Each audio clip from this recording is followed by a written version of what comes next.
Start calling this meeting to order. It is 8:30 a.m. on May the 17th, 2023. So this meeting is officially called to order.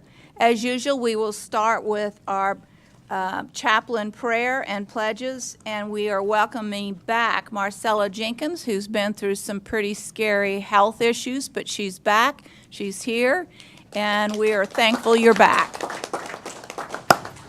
So if you all would please come forward and lead us in prayer and the pledges.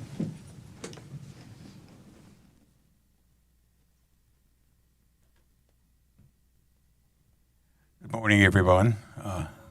Giving honor to our mayor and to the members of the city council, let's pray. Father in heaven, in the name of Jesus, we bow before you, the author and finisher of our faith, to say thank you for another day that you have made. We ask you, Lord, to please incline your ear and hear our prayer. Endow the council with wisdom and knowledge and revelation, understanding, and the ability to impart the business of the city with excellence as unto you. I pray, Father, that as we enter into Police Week, that we stop to remember this ultimate sacrifice paid by police officers who died in the line of duty. We thank you for their families, and we ask you to bless each and every one of our law enforcement people throughout Tom Green County. We thank you, Father, for everyone that's gathered here in the City Council chambers, and we pray that, Lord, we become a community even better than where we are today. In Jesus' name, amen.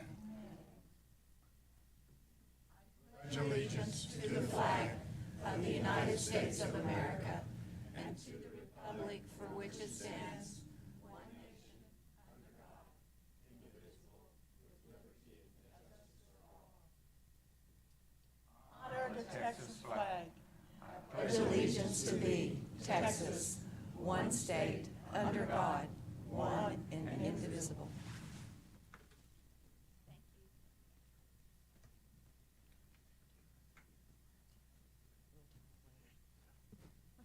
We will now do our proclamations, which we have 4 today. So let me come down there and we will get started.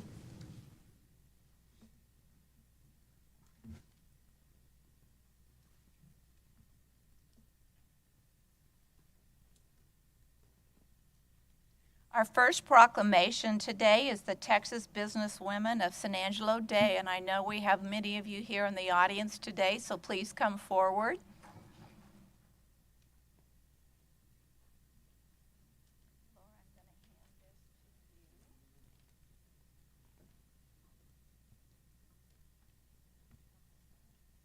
You're fine now because we're going to go up front and have a picture in a little bit, so you're all right. The Texas Business Women of San Angelo, or TBW, formerly known as the Business and Professional Women of San Angelo, or BPW, celebrates 100 years of existence on May 25, 2023. TBW is dedicated to providing a safe, supportive environment for women to grow and succeed through leadership training and networking.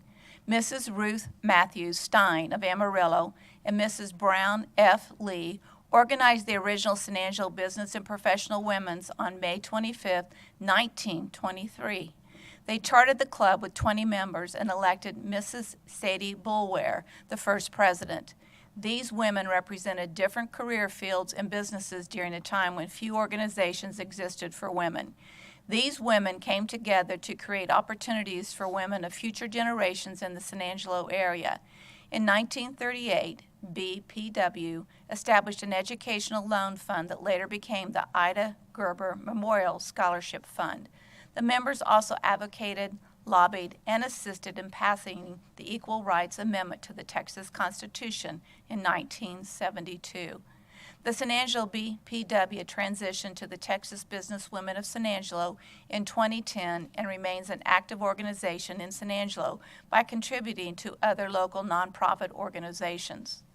Organizations and events supported by TBW include MD Anderson Cancer Center, Christmas at Old Fort Concho, Adopt a Spot, Back to School event, Local Family Shelter, Rainbow Room, and Communicating with Confidence program.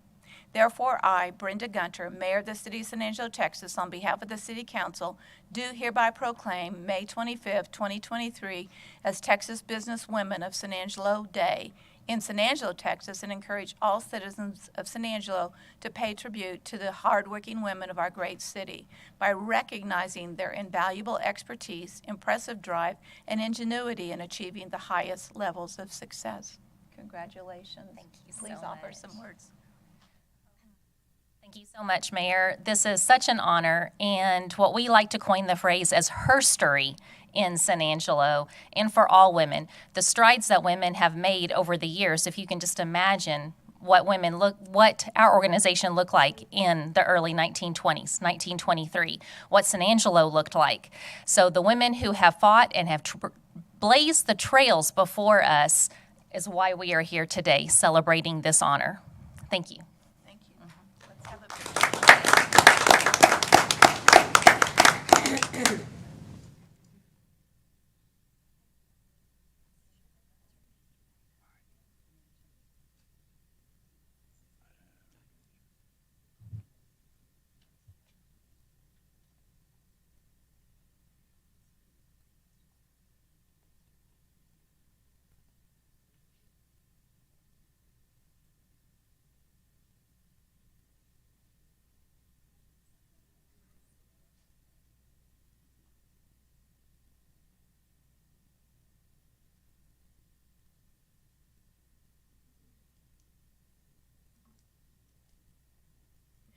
Our next proclamation is the 100th anniversary celebration of Santa Rita Well Number 1. Please come forward.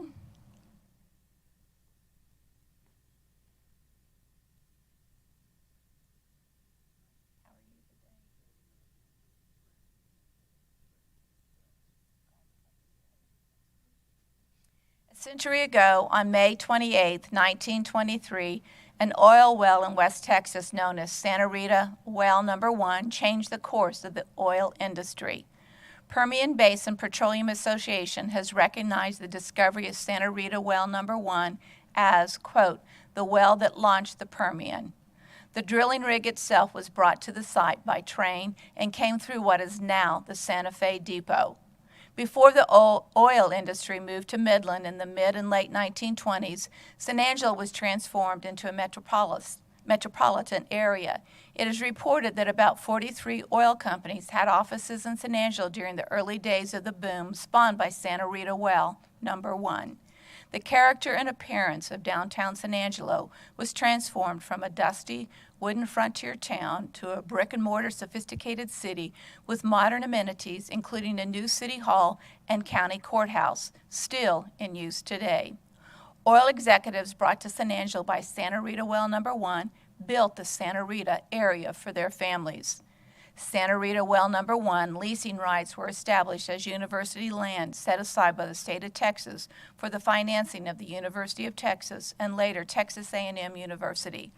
Much of the original drilling equipment now resides on the University of Texas Austin campus, a testimony to the well's importance to the UT system. Therefore, I, Brenda Gunter, Mayor of the City of San Angelo, Texas, on behalf of the City Council, do hereby proclaim May 28, 2023 as the 100th anniversary celebration of Santa Rita Well Number 1. Here is this. I'm David Alexander. This is Brandy Ellis. I'm representing the chicken farm. We're having a reunion of people that were involved in the for family and friends associated with Santa Rita Number 1, and that's Sunday afternoon, May the 28th. Would be 100 years from that 1923 day, and so where there's going to be music and food. With food trucks and local folks being involved and people coming from Big Lake and coming around. We have a new owner of the chicken farm so graciously allowing us to use her facility, and that's Chastity right there taking our picture, and so were mainly Brandy organized the group that got together and set this thing up. And so they all have Big Lake ties and Texoma ties. That's the people that will be coming. It's also open to the public. If you want to come out Sunday afternoon, one of the groups playing is T. Gosney Thornton and the Old Hat Band. And T's father, Mr. Gosney, worked in Texoma he wasn't there in 1923, but he worked there while Texoma was still a booming town. So we have some flyers back there. You're welcome to see them, but we're happy to celebrate 100 years of Santa Rita number 1. It's a big deal oil well. Thank you. And we didn't step on Big Lake's toes. We got permission to do this reunion. They're doing theirs July the 1st. It's a big deal, Santa Rita Days in Big Lake. 5,000 to 10,000 people show up for that. But we also, Dell and Monica, on Saturday, the museum will be open. The Railway Museum will be open 12 to 5. And trains were a big deal to that. They were bringing people by train from all over, driving them, taking them out to the well to see the well in Texoma back in the day. So, and then another music person is Cindy Jordan, who will be here. She wrote the book Pearl. It has to do with the 20s on Concho Avenue at places like Miss Hattie's. I think there may be a restaurant there now or something. But so at any rate, we'll have some fun. Come out.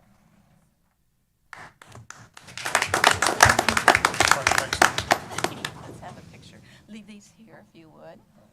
Take your poster.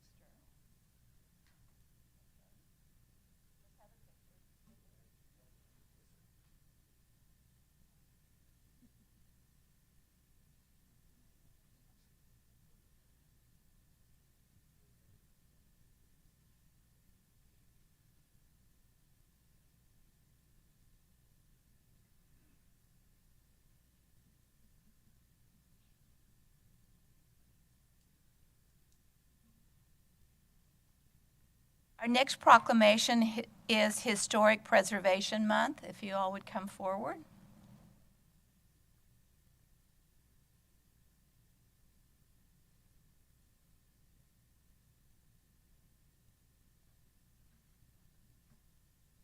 The month of May is dedicated to National Historic Preservation Month. Preservation is an important course of action for us to transmit our understanding of the past to future generations. Our city's history has many facets.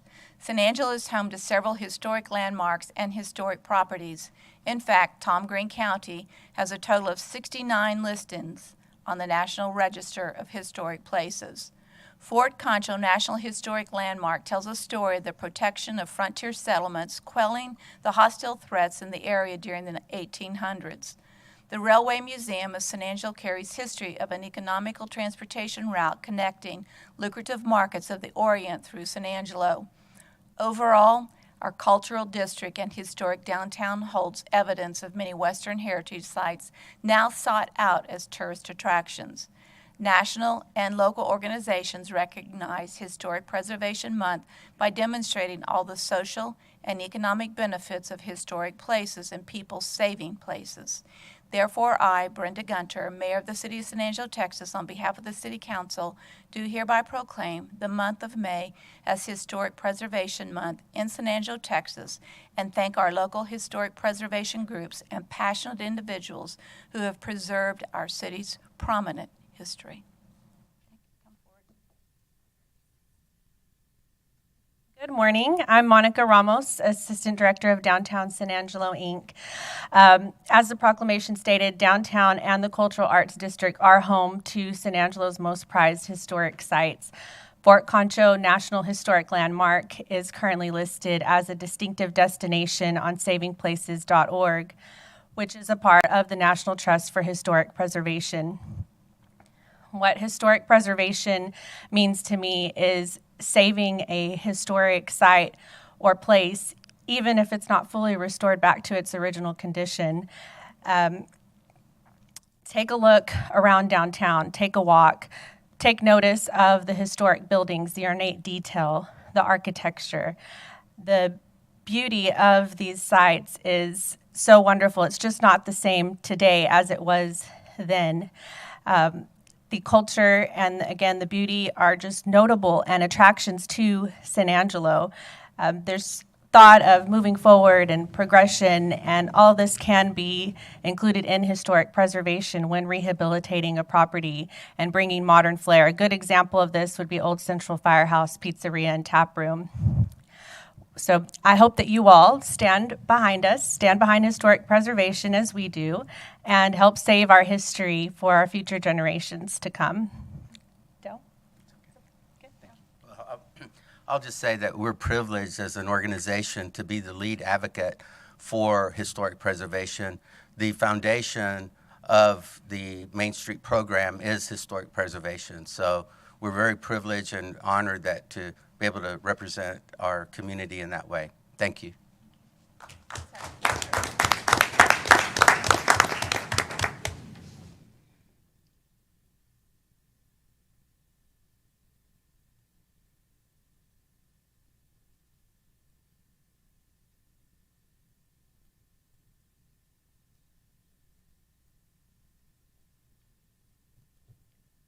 Our last proclamation is for National Older Americans Month. Do we have anyone in the audience to come forward and accept this proclamation?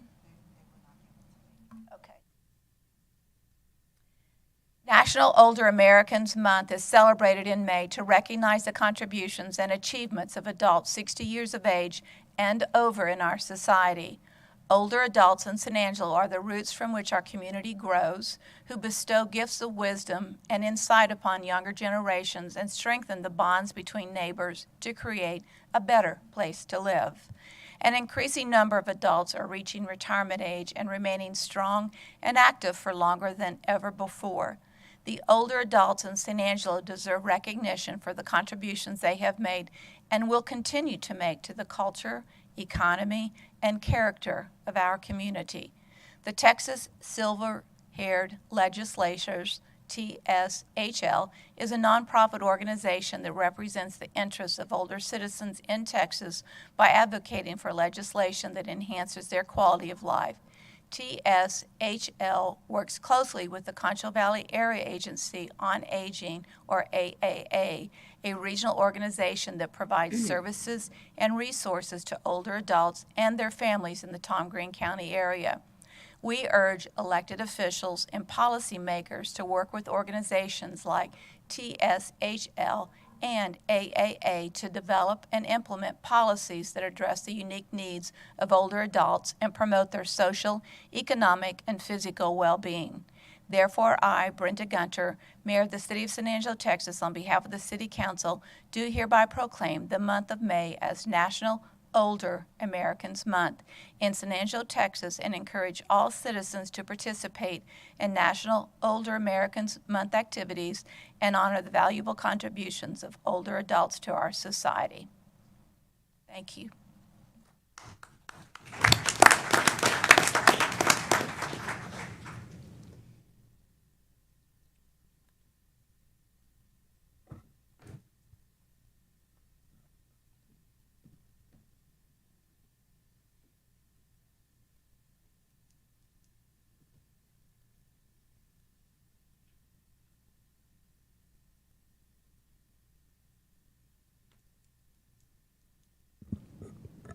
We will now open up our agenda item for public comment. Issues or concerns not on the regular agenda may be raised by the public at this time. Citizens should speak from the podium, address all comments to the dais, begin by stating their name and address or single-member district number, and limit their remarks to less than 3 minutes. Do we have anyone in the audience who would like to offer public comment? I would like to start by offering some public comment if I could. I want to start today by encouraging every citizen to file a protest with the appraisal district if you believe your 2023 tax appraisal of your property is valued dramatically higher than your 2022 appraised value. Unquestionably, these new appraisals have been shockingly higher than anyone could possibly anticipate. I am working with Drew Darby, hopefully to come up with a plan that will be acceptable to the appraisal district and the state comptroller. But remember this, Drew has no authority, I have no authority, and Tyler Johnson at the Tom Green County Appraisal District reports to the comptroller, not to the city and not to the county. His boss is the state comptroller. As mayor, as a city, we have no authority over the Tom Green Appraisal District or the state comptroller. I would encourage citizens to write to contact the state comptroller, as he is the person who controls the appraisal district. That being said, I will work with our state legislators to try to find a way to address these disastrous appraisals. That does not mean in any way I have the power or the ability to affect any of the appraisals. But what we do want to do is to make sure our state representatives, as well as the state comptroller and the appraisal district, understands the dramatic stress that these appraisals have added to our citizens. We do not know what parameters were put into the system that created the algorithms. Our land prices do not in any way correlate to the I-35 corridor land prices. Our costs of construction do not emulate to the I-35 corridor prices. Factors such as inflation, bidding wars, supply chain issues over the last 2 years cannot be the out-of-the-box issues that have driven up our appraisals. Appraisals should be realistic and in line with some expectation from our citizens as honest and understandable numbers. Today, no one has faith in the system or the appraised values. The system seems to be flawed. The process seems to be flawed. There is no way taxpayers' protests can be done in time to put together a budget plan for the city. As citizens and property owners, you should not have to fear tax appraisal season. You should not have to fear losing your home or being taxed out of your home. It appears as if the system is flawed. Again, I am encouraging you to protest your tax appraisal. It is your right to do so. It is your right to protect yourself against unreasonable valuations. As citizens, we need to know how they came up with the appraised values. We do not, as of today, understand the process that was used to create the year's appraised values.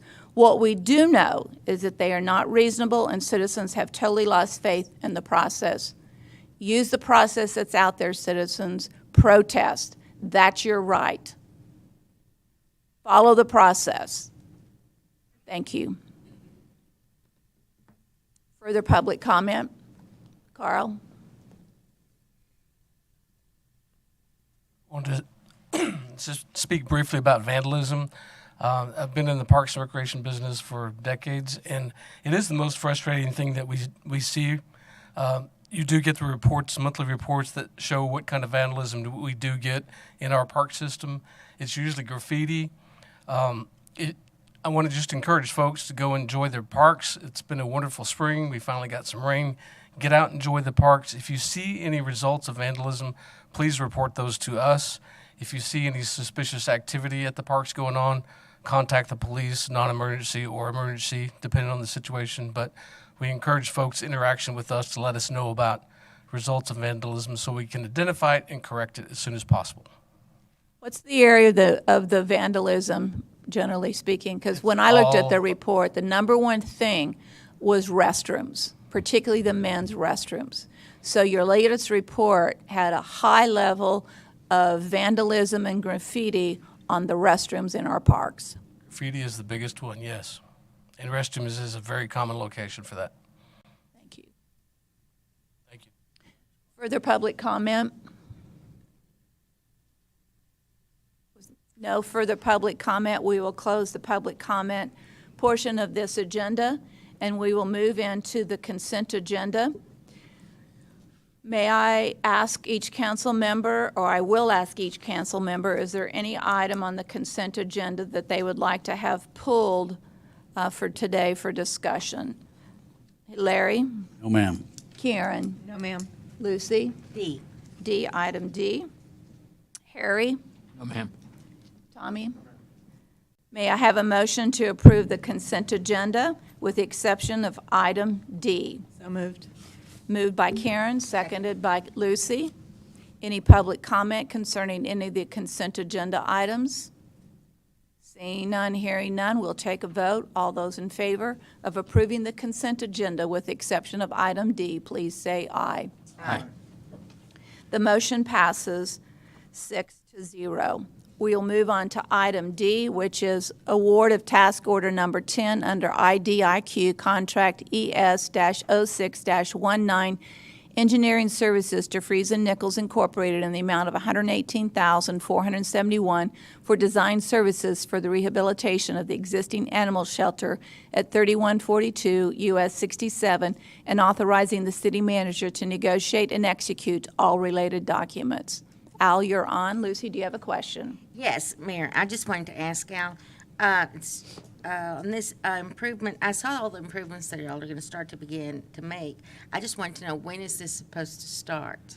And how long will it take to finish? I don't have the schedule on the top of my head, but basically, once we get the design team in place, which is what this is, I think there's about 45 days to 60 days of design work, and then we'll be able to put out to bid. So, Morgan, do you remember the actual date that we said for completion? I think it was the end of the year, or go ahead. Yes, our estimated completion date would be January 2024. It would depend on, we're estimating about 4 to 6 months of actual construction time once these engineers are done with that part of the work. So the design work has to be done first, then you're going to take it out to bid. You'll bring the bids back to us for approval, and then contract will be written, and then we will start the work. So that's the time frame you're looking at. And it was going to be, what, 3 to 6 weeks, did you say? Or 4 to 6 months of construction. Okay, thank you so much. Any other questions?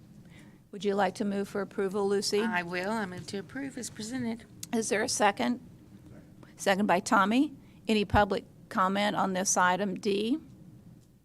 Seeing none, hearing none, I will ask for a vote. All those in favor of approving item D, please say aye. Aye. With none opposed, the motion carries 6-0. We will now move into our special agenda section of the today's meeting. And I will start by reading the special election, which is, the city held their special election Saturday, May 6, 2023, a Texas uniform election date. Early voting was conducted weekdays between April 24th and May 2nd in accordance with Texas Election Code. There were 3 special measures on the ballot: Proposition A, Proposition B, and Proposition C. Proposition A passed, receiving 789 votes in favor and 343 votes in opposition. Proposition B passed, receiving 820 votes in favor and 317 votes in opposition. Proposition C passed, receiving 741 votes in favor and 389 votes in opposition. The resolution in the council meeting packet includes a prepared tabulation of votes for and against each measure by precinct and totaled as required by EC 67.004. May I have a motion to adopt the resolution canvassing the returns? So moved. So moved by Second. Harry, seconded by Larry. Any public comment? With that, we'll take a vote. All in favor of adopting the resolution canvassing the returns, say aye. Aye. Any opposed?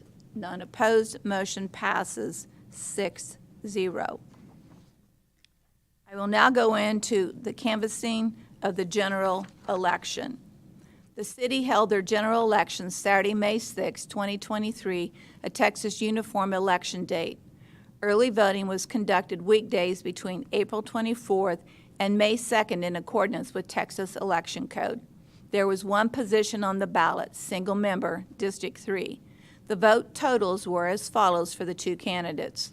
Michael LePac received 56 total votes, or 36.13%, and Harry Thomas, as we know him, received 99 total votes, or 63.87%.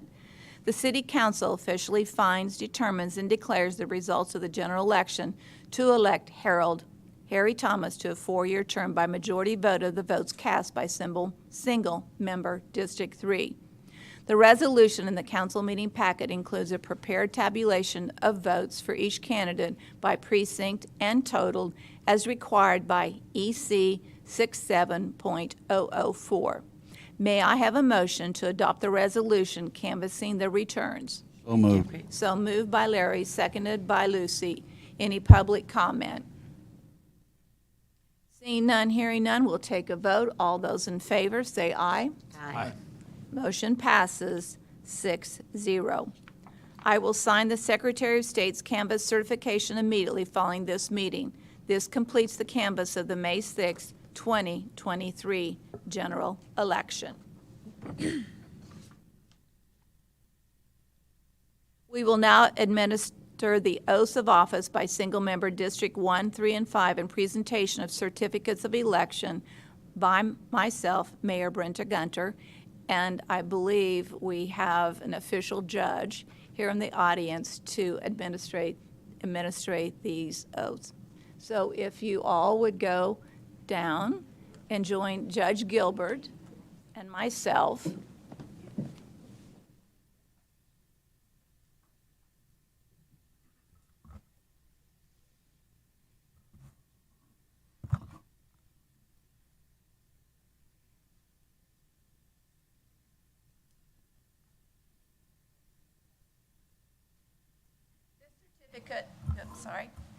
This certificate of election is to certify that Tommy Hebert was unopposed in the May 6, 2023 election and is therefore duly elected to the office of City Council Member, Single Member District 1 of the City of San Angelo.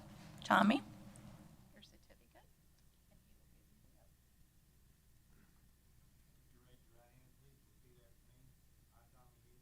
I, Tommy Hebert, Do solemnly swear or affirm do solemnly swear or affirm that I will faithfully execute the duties that I will faithfully execute the duties of the office of San Angelo City Council Single Member District 1 San Angelo City Council, Single Member District 1 of the state of Texas, of the state of Texas, and will to the best of my ability and will to the best of my ability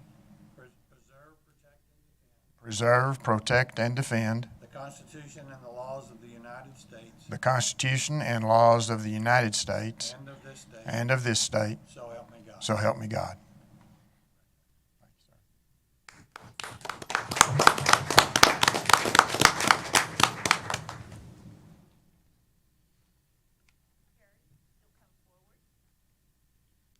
This certificate of election is to certify that Harry Thomas was duly elected in the May 6, 2023 election to the office of City Council Member, Single Member District 3 of the City of San Angelo.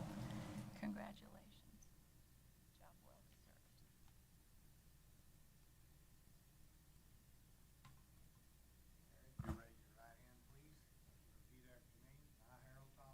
I, Harold Thomas, Do solemnly swear or affirm do solemnly swear or affirm that I will faithfully execute the duties that I will faithfully execute the duties of the office of San Angelo City Council, San Angelo City Council, Single Member District 3 Single Member District 3 of the state of Texas, of the state of Texas, and will to the best of my ability and will to the best of my ability preserve, protect, and defend preserve, defend, and protect and defend the Constitution and the laws of the United States the Constitution and laws of the United States and of this state, and of this state. so help me God. So help me God.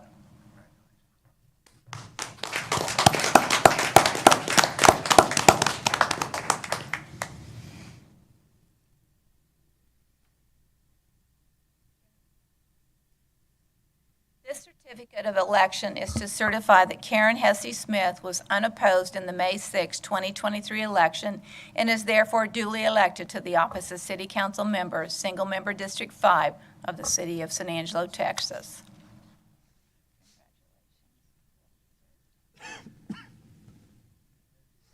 Please repeat after me. I, Karen Hesse Smith, I, Karen Hesse Smith, do solemnly swear or affirm do solemnly swear or affirm that I will faithfully execute the duties that I will faithfully execute the duties of the office of of San Angelo City Council, San Angelo City Council, Single Member District 5 Single Member District 5 of the state of Texas, of the state of Texas, and will to the best of my ability and will, to the best of my ability, preserve, protect, and defend preserve, protect, and defend the Constitution and the laws of the United States the Constitution and the laws of the United States and of this state, and of this state, so help me God. so help me God. Thank you, Judge Gilbert.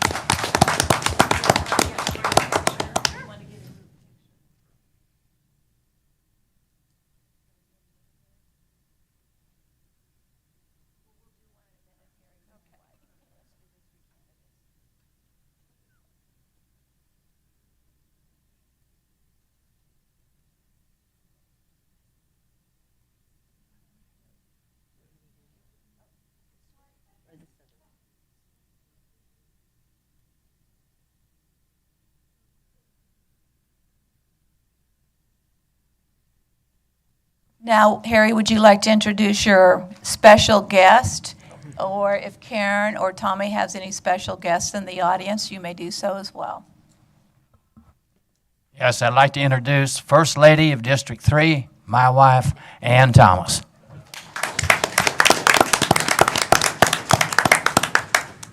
Thank you for being here.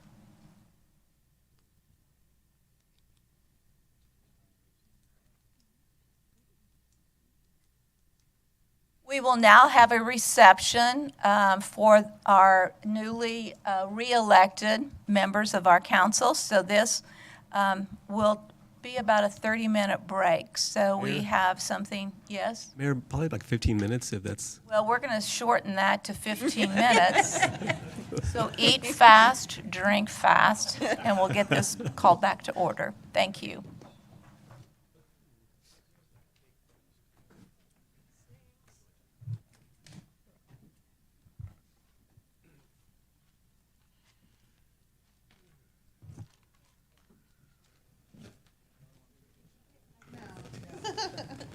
Yes. Yes. Well, I was,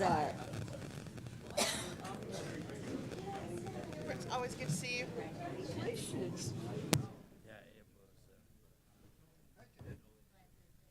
So I was trying to go through everything.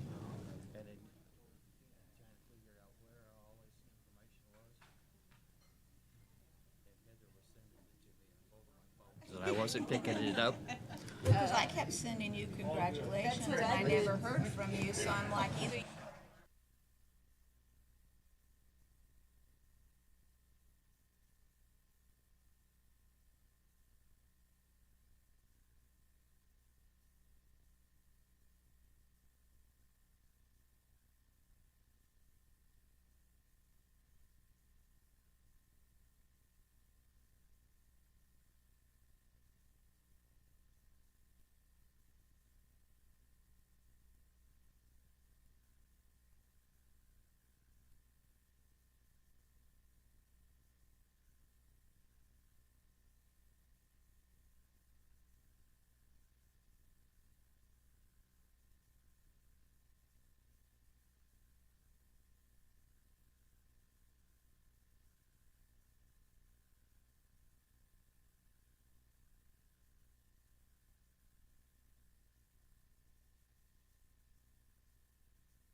ask if everybody could slowly start coming back to the dais so we can call the meeting to order.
It is 9:26 a.m. on May 17th, and we will call this meeting back to order following the reception and move into our regular agenda. Comments regarding items on the regular agenda may be made by the public when each item is discussed as outlined above. Applicants, proponents, and appellants are exempt from the time limit above and instead must limit their remarks to less than 5 minutes. Item A is direction from City Council regarding a proposal from a local archaeologist group to secure and develop the historic Concho Mail Station site off Highway 87 and the South Concho River as a public interpretive area. And you're on, Bob. Good morning, Mayor, Council. There is a piece of city land near the city line on South Bryant that has tremendous historical significance and even more tremendous potential. Mr. Tom Ashmore of the West Texas Archaeological Society, as a public citizen, has done many months of research on this site. It is city-owned land, and he has a report for you on the significance of the land, its location, and where Fort Concho comes in is the troops from Fort Concho staffed this back in the 1870s and 1880s as a mail station. This location has great local, regional, state significance and potential, and he originally brought this report to the Fort Board just sort of as a trial run. Of course, the Fort Board is only responsible for its own 42.5 acres, but the Fort Board endorsed this in concept and encouraged Tom and his society to make a presentation to council. So even though I'm listed here, I'm going to turn this over to Tom and he will give you his report. Thank you. Good morning. Good morning. It's a nice coincidence that this is Historic Preservation Month because we're going to bring you a new historic preservation site for San Angelo. I'll give you a little bit of history and some of the work that we've done to show you how we have identified the site. First, this was the headquarters of the San Antonio to El Paso stage line that was also nicknamed the Ben Ficklin line. It was the primary owner was Ben Ficklin, who started the town of Ben Ficklin later in his honor, and it was located 3 miles south of Fort Concho. Began the service in 1868. It was built in 1869 when he purchased 640 acres on the Concho River that you can see there in the map. It included a military camp. It covers an area of about 3 acres south of the Concho River, as he said. The stagecoaches ran 3 times a week from San Antonio up to this location, and then it ran twice a week from here to El Paso, and also it ran from here all the way to Fort Smith, Arkansas, using the old Butterfield Trail route. So this is post-Civil War. A second line was the main line going up north, and Fort Concho was responsible for all of the protection from here to the west and from here to the north. And Fort McCavitt was responsible for the area to the south in conjunction with Fort Concho, where military units were detached to. So this is the area that we have been able to determine all of the site location, the buildings, and the road structure. Just a little background on myself. I've been doing historic site rediscovery and archaeological work throughout West Texas for about 16 years now. Before that, I was in the military special intelligence for 22 years, and I taught at Goodfellow for 20 more years. So I have extensive background in satellite imagery, and that is what I was able to use in my skill set to learn how to find these types of places that have been lost. What you're looking at here is the road structure coming in and going out of the site, and the building locations. A little bit closer look here. And the identification of each one of the site locations. Now, there is not anything left except for one site, which is the F.C. Taylor Stone Building, which we have a few wall structures on the ground. And the reason for this is in the 1882 flood, this entire complex was wiped off the face of the earth, and there is very little left. We do have some artifacts, and I'll show you those in a few minutes. One of the things you can see here that I've identified are cut banks. Cut banks are manual digs that were used to get the wagons on a lesser of a slope to go down off of the flat or back up. And we use those cut banks to validate the road structure that we can see in the imagery. This is what the top flat of the area looks like right now. You can see that it's pretty well overgrown by mesquite. Would need to be cleaned out, prickly pear there, but just to give you an idea. This is from the imagery that you can see the remnants or the impression of the main station building that validates the fact that we have the station building identified. This is one of the cut banks I was talking about. You can see how it was dug out. So they would use these cut banks to get up and down from the flat and then out to either Ben Ficklin or over to the river. This is one of the wagon trail. This would be the stagecoach road, and it's called a swale, and you can still see it today. You can see how it winds around the side of the hill here. And this is the cut bank going from that swale road down off of the hill, and it went to the river, and they made their own river crossing for the stagecoach to get to Fort Concho. This is another cut bank. This is a walking cut bank that was behind what they called the picket houses that were the employees' location to also go down to the river. And here is the crossing of the stagecoach area coming off of the main flat there and down to the river. They laid out flat rocks to make a kind of an underwater bridge you can see here. It's still to this day the same way that it was, and it's still only a few inches deep at this point. It's exactly 10 feet wide crossing the river here.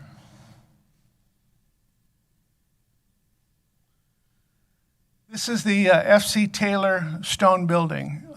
F.C. Taylor came in to help Ben Ficklin from back east. He was a wealthy man already when he came here, and he had a very large stone building built for himself. It was about 4,000 square feet. And we have been able to find 3 of the corner sections of that building, so we were able to measure out the building. All of this is documented in historical documentation from many different authors and researchers. This shows you some of the in-ground wall structure that we were using to determine the size of the building. This is another one here,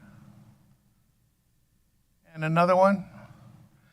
And this pile of rocks here is not part of the wall structure. When the flood took out everything, it pushed all of the stones across the field. And the field was actually leased out for agriculture, and so they had to move all the rocks off the field, and this is the pile of rocks from the building that they actually piled up on the side of the field. This is the imagery that shows vegetation that we use for analysis. And it's a little hard to see here, but you can see in the field is where all the worker buildings were and the corral. There was actually two corrals. The large square on the left side there is what we call a staging corral. And it was in the middle, divided into two sections, and on one section was horses and the other section was mules. Everything going west and north of San Angelo, Fort Concho, were pulled by mules. Everything going from here to San Antonio were horses, and they had to have a separation and an area where they can harness everything up. So that was a staging corral. The large corral is out in the field here that you can see, and that is also where the wheelwright, the blacksmith, the coach sheds, everything else was there for the workers. You can see the growth in the vegetation here. The green shows the fact that it validates where the corral was. Although I can see it, it's very hard to see from somebody who's not used to seeing this. But because of bioturbation from the animals, the growth always comes back more vegetation than any other area. And you can see there it's much greener where the corral was. This is the identification of each one of the buildings. And we had a military camp there, what he talked about. It was the 24th Infantry from Fort McCavitt with two companies that were detailed up to Fort Concho, and the 9th Cavalry, so we're talking about Buffalo soldiers in both cases. Their mission was to protect the station and to escort the stagecoaches between Fort McCavitt and Fort Concho. This is what the camp looked like. We were able to determine exactly where the tents were because the vegetation always grows back different where tents and human activity has been, and there's actually a square rectangle where the tents were. We've also been able to find the flagpole area, and the two things in the middle would have been dining tents where everybody ate. The right side was cavalry, the left side was infantry. This shows you just from the vegetation how the movement from each one of those camps went. And you can see that the cavalry preparation area, they would move out or come back to that area, and then the infantry had a similar walking out to where the station was. So that's still seen in this particular piece of imagery. These are some of the artifacts that have been found.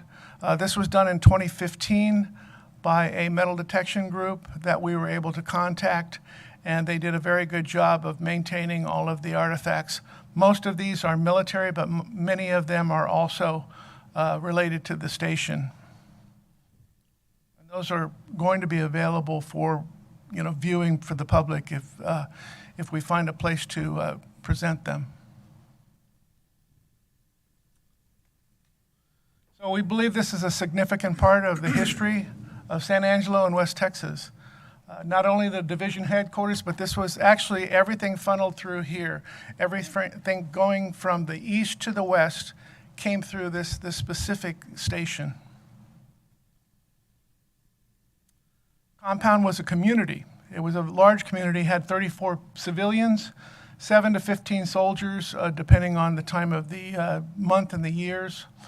Living and working there on this area, it was large enough to where they actually changed the vote of what was going to be the county seat to Ben Ficklin because they were able to use the voting of the employees at this station. We also believe this is sacred ground because many people, at least 6 of them, lost their lives here during the flood. The flood was so high that they actually found cows up in the tops of the trees when the flood was over. All the buildings were wiped away. These people were up on top of the roofs, and it actually just finally pushed the buildings out, and they lost their lives. We think this is significant, both the local area and actually all of West Texas. The site should be designated a historically significant site. I've done a lot of work out there, and I've come up with what I think might be a walking trail plan and a historic different locations that could be stopping points to explain these different locations, and it could be a walking trail, nature trail, and a historic preservation site. And this, I've taken several groups on here. We also have artifacts that we have put to the side of the field here that are not ones that were taken by the metal detecting group. So we have the blacksmithing artifacts, and we have a lot of metal artifacts and glass and bottle that can be shown to people while they're out there. That is my presentation. Do I have questions for Bob or Mr. Ashmore? Number one, I would say this is incredibly interesting history, and I'm glad we found it, and I'm glad you've been working on it for as long as you have. My first reaction is we need to make sure we get a historic marker up and make sure we identify it. I'm not sure where we would find the funds to do the walking trails as have been pointed out here. We struggle to finance the work that we need to do at the fort to start with, so adding to that seems to be a tall climb. But that does not mean we shouldn't designate it as a historic location, that we shouldn't have it as something that we work towards and hopefully can find a path forward to make it more than just identifying that area. It is the history. It is an important part of our history, and we don't want to lose it or ignore it. And those are my thoughts. So does anybody else have a thought or comment to add? Yes, ma'am. Go ahead, Tommy. I think it's important that we do our best to identify a funding source, and Bob may have some ideas, or maybe Carl, somebody may have some ideas of a funding source to get the project started and then keep it moving. We actually are here for 2 reasons. First, we've done, which is to tell you all about this, and we're glad that you're enthused.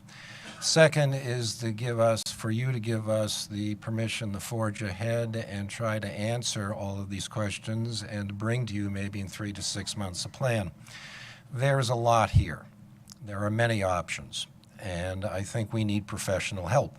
And I think we can identify the funding and the people to do a feasibility study and bring back to you some of the options that would be there. I also think that funding can be found to fund the feasibility study. And all of this, in turn, will tell us what's achievable and what's the best bang for the buck. The marker is one of the many ways to designate this, and that would certainly be part of the mix. So we're just seeking a green light to move ahead with your direction. Thank you. Move forward, as I think you've That's laid generic out. and helpful, and we'll take it. Yeah. I Tom? mean, right now, I think the key thing is that you're going to have to put together a plan and come back and Yes. suggest to, first of all, feasibility study, steps 1, 2 to 20, whatever the number of steps, and it won't happen overnight. No, this And is a multi-year It's lots of production. years. But the good news is we've identified it, we know it's there, and a lot of work has been done to really tell a great story that I think other people would be very interested in hearing and seeing. So I'm really excited Better about it news coming is that forward. you own it. Yeah, Yeah. you own it. I mean, the better news is that We this don't have to is- buy it. We own We it. don't have to buy it. We don't have to worry about someone else's land. I would also like to take the opportunity, Carl and I both, to commend Tom and C.A. Majin, who's not here today. They have done absolutely tremendous, outstanding work in already cleaning up the site and in doing years of research here. This is just an amazing opportunity for the city if it hits all the high points of tourism, heritage, public service, parks and recreation, and everything in between. So, Tom, take a bow. And we as an organization are ready to help to move forward with the historical side of this in planning, everything like that. So we're standing by to help in any way that is determined by the planning and the feasibility of it all. Thank you. Great. Thank you. Any other comments from council? Okay. Thank We you. propose to come back to you in 3 to 6 months with some resources, opportunities, and options. Make sure those resources are dollar signs with somebody who's willing to write a check to help us move this forward. I get the drift. Thank you. The next item on the agenda is consider awarding RFP P1-01-23 to Enco Systems Incorporated in the amount of $357,328.05 for the installation of audiovisual equipment in the city council chambers and authorizing the city manager to negotiate and execute all related documents. So Brian, that's a large number, and we need to make sure the public totally understands that this money does not come out of the general fund or any of the other resources relative to the general fund, that there's a separate funding source for it, and describe what would possibly cost $357,000. Okay. So first off, I'm Brian Groves. I'm our communications director for the city. So you talked about the funding source. That is our PEG funds, and we get a certain amount of money every year from Suddenlink or Optimum that can solely be used for capital costs that relate to content on the channel. So when this room was originally done in 2015, it was used for our studio, the East Mezzanine, all of those things with the ultimate goal of putting content on our TV channel. And so you ask what all in here could cost $300,000. There's a lot that goes into this to makes all this work. And so it's the last time it was installed was 2015. We've started having different components fail. We've had mic channels go out. We're having some issues with our system. We had a crash a few months ago during the meeting. You all didn't know about it because we were able to get it back up. But there are things that are starting to fail because they're at the end of their life, and so we need to update that. Other things that are in there are some ADA improvements. So right now, if you watch some broadcasts, they'll have a picture-in-picture that shows an ASL interpreter. We do have a picture-in-picture option. It was not built for ASL back when we did the project originally. And so whenever we try to use that, it's too much for our system and our system crashes. So one of those components that we'll be doing the video system will be able to support that. The other thing that we're looking at doing is bringing live captioning into the room. So we'll have some TV screens that'll be installed in here that will have live closed captions in here. And we'll also be able to do a split screen on there to show an ASL interpreter if we have one here. And so other things, the audio, video, there's a lot of components in here that we'll be able to keep, like the TV screens and things like that, but there's a lot of guts and bones in our room that are showing signs of end of life. We actually fell out of our warranty in December, so if anything does crash, we'd have no warranty or support for that, so we would have to go out and buy new equipment. So I can talk more about that, what the project is, but that's kind of the crux of what it is, the funding and why we're doing it. Again, repeat where the money's coming from so people better understand the funding source for this. Yes, ma'am. So it is our PEG fee, which is Public Education and Government TV channel. So our TV channel is a PEG channel. And state law requires the cable companies to give a piece of their revenue to the PEG channels for use solely for content on the TV channel. So it can't pay my salary, it can't pay Lorelai's salary, it can't pay for anybody, but it can pay for equipment, it can pay for cameras, it can pay for things like that ultimately puts our content on our channel, which obviously has been super helpful in general, but let's just take the COVID-19 pandemic. Had we not had all of the the equipment that we have, the studio, all of these things and all these different locations, we wouldn't have been able to reach the citizenry as well as we did. And so this is our only funding source for video and things like that. And so it cannot be used for anything else. It will not impact the general fund at all. Any questions for Brian? I move to approve. There's a motion for approval. May I have a second? Karen seconded it. Any public comment concerning this item? Seeing none, hearing none, we'll take a vote. Those in favor say aye. Aye. Any opposed? With none opposed, the motion passes 6-0. Move to item C, consider awarding RFB PK-01-23 to Schertz Landscape Company in the amount of $126,301.94 plus 10% contingencies, utilizing $100,000 of civic events fund balance for the landscape and irrigation project at the McNeese Convention Center, and authorizing the city manager to negotiate and execute all related documents. Sydney, you're on. Good morning, Council. Good morning, Mayor. Good morning, City Manager. Sydney Walker, Civic Events Manager, here to discuss the landscape and irrigation needs at the McNeese Convention Center. We're looking to improve our landscaping and irrigation needs here at the Convention Center. Obviously, we sent out RFB requests for bids in late March. We received those back in early April. We did receive 2 bids. We're looking to, the lowest bid was Schertz Landscape Company with the amount of $126,301.94. We're looking for a 10% contingency as well, with the estimated total of $138,932.13. We would also need a budget amendment for $100,000. Our fund balance as of now is $796,518, and we do have approximately $39,000 in budget currently that can cover the rest of the amount that we need. So I am seeking City Council's approval for the Schertz Landscape Company bid, as well as seeking the authorization to budget $100,000 from our Civic Events Fund balance. Why are we asking for the civic events budget to pay for it versus hot tax money? Because I think hot tax money can pay for work done here at the Convention Center.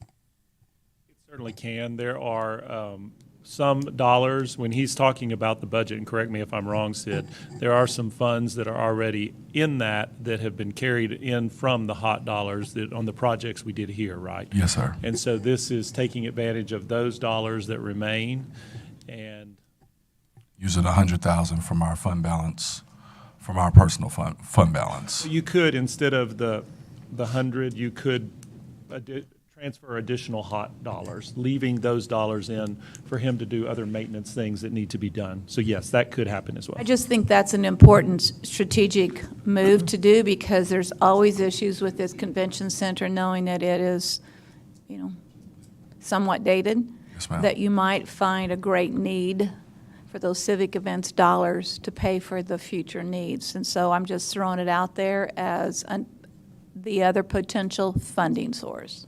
Tina may be able to advise on what that fund has currently and if that could be moved over easily. Tina Deersky, Director of Finance. I do think the HOT Fund could absorb the $100,000 from their fund balance. I don't think there's any issues with doing that in that way. So That's what I would like a motion to include, is using funding from hot tax money versus the civic events, because there's so many projects here. And I know that there was a time, and I'd like Teresa to go back and look at this, but we have new owners of the hotel next to the convention center. And at one point, the city council had approved that tunnel, or that walkway from that hotel, be done to attach to this convention center, so that it was people who were having conventions here would be a covered area to move from one location to the next, which I think is important to better utilize this facility, is connecting that. And the owners would like us to relook at what that language was. I'm sure it was 15 years ago, 10 years ago, so I know it needs to be updated, but we need to bring that back forward again And so I would really encourage that we seek funding from hot tax, not the funding from civic events fund balance. And that would be my motion. Mayor, on that comment, we can pull that. That did happen remember several it? years Yeah. ago, a long time ago. I'm that old. But what we also will do is, when we pull that, I think that concept was to make that walkway better. You can't really totally enclose it because it goes under the railroad, you have all Right. those issues.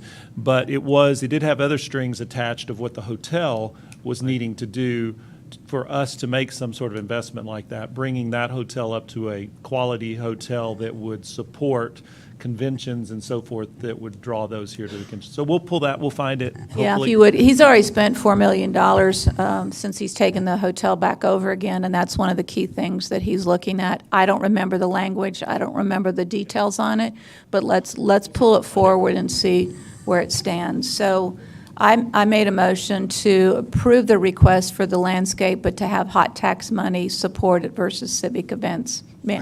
Seconded by Larry. Any public comment on this item?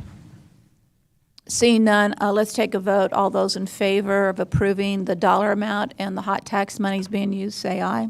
Aye. Aye. Motion passes 6-0. Item D, consider a resolution amending the schedule of fees and charges to amend charges for building and construction-related fees, business-related fees, fees for abatement of junk and impoundment and sale of property, parks and recreation fees, planning-related fees, fire and rescue service fees, cemetery fees, and facility use fees. This sounds like a very, very long conversation. Sit down, buckle up, here we go. Snack. You're on. Okay, Mayor, we're going to go over the history. Oh, Tina Deersky, Director of Finance, pardon me.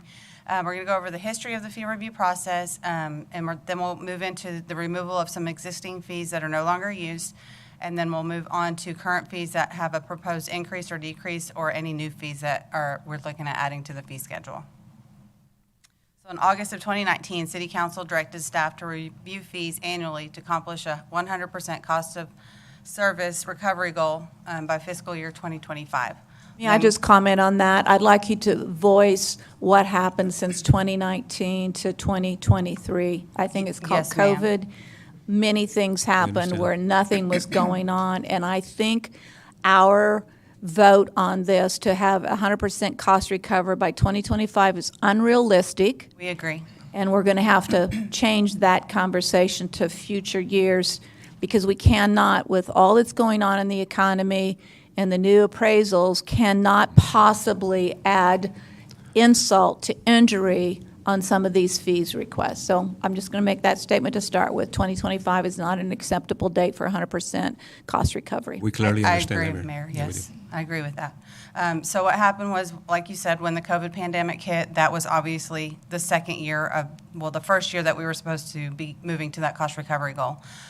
Council, of course, decided not to review fees that year, and each year since, we've come to council and asked, whether you wanted to review fees, and so far we have not. This, now 4 years later, is the first time we'll be reviewing fees since council set that goal.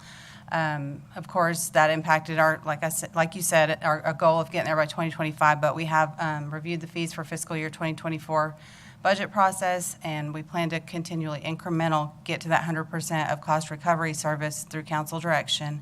And that's one of the things that we had planned to get direction from you today was, what's our timeline now, given that we've taken 4 years off, and how do we want to move forward? So.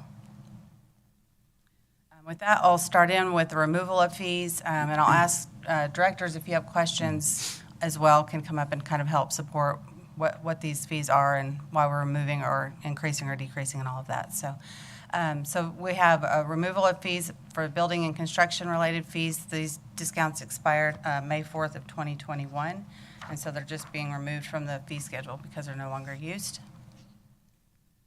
What is being used? Why was it there to begin with? And, I mean, what? Let me what's ask changed? John or Charlie to come up and speak to that. I'm fine with getting rid of it. I just think if it was out there,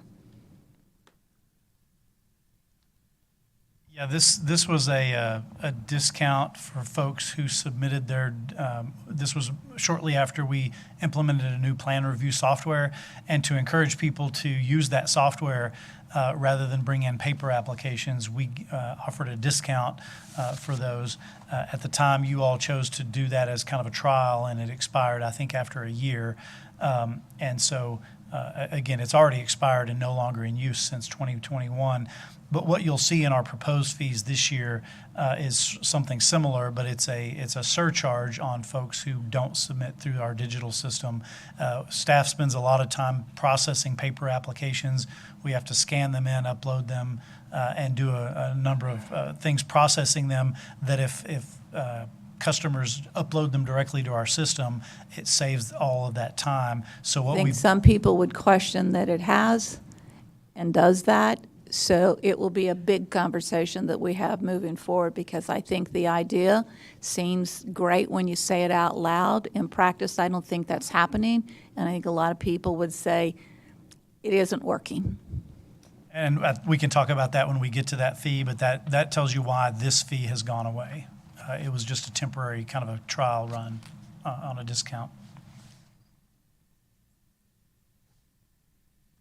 Removal of fees of abatement of junk fees for impoundment and sale of property. And then there's a list of those fees that are being removed. Now, tell me about that, for taking and impounding of any personal property, because I'm going to tell you a story that is really offensive. Okay, so our rail park that we are incredibly excited about has been broken into twice now. The last time was about a month ago, where it was cut, the locks were pounded off of the facility, the double fence, and they stole everything inside the container and outside property as well. The police called and said they had found one piece of this property that had been stolen, but the person who owned that had to go pay $238 to Home Motors to recover their property that was stolen that the police found. Now, why would we charge somebody $200 and some to get their property back that was stolen? Home Motors makes that charge.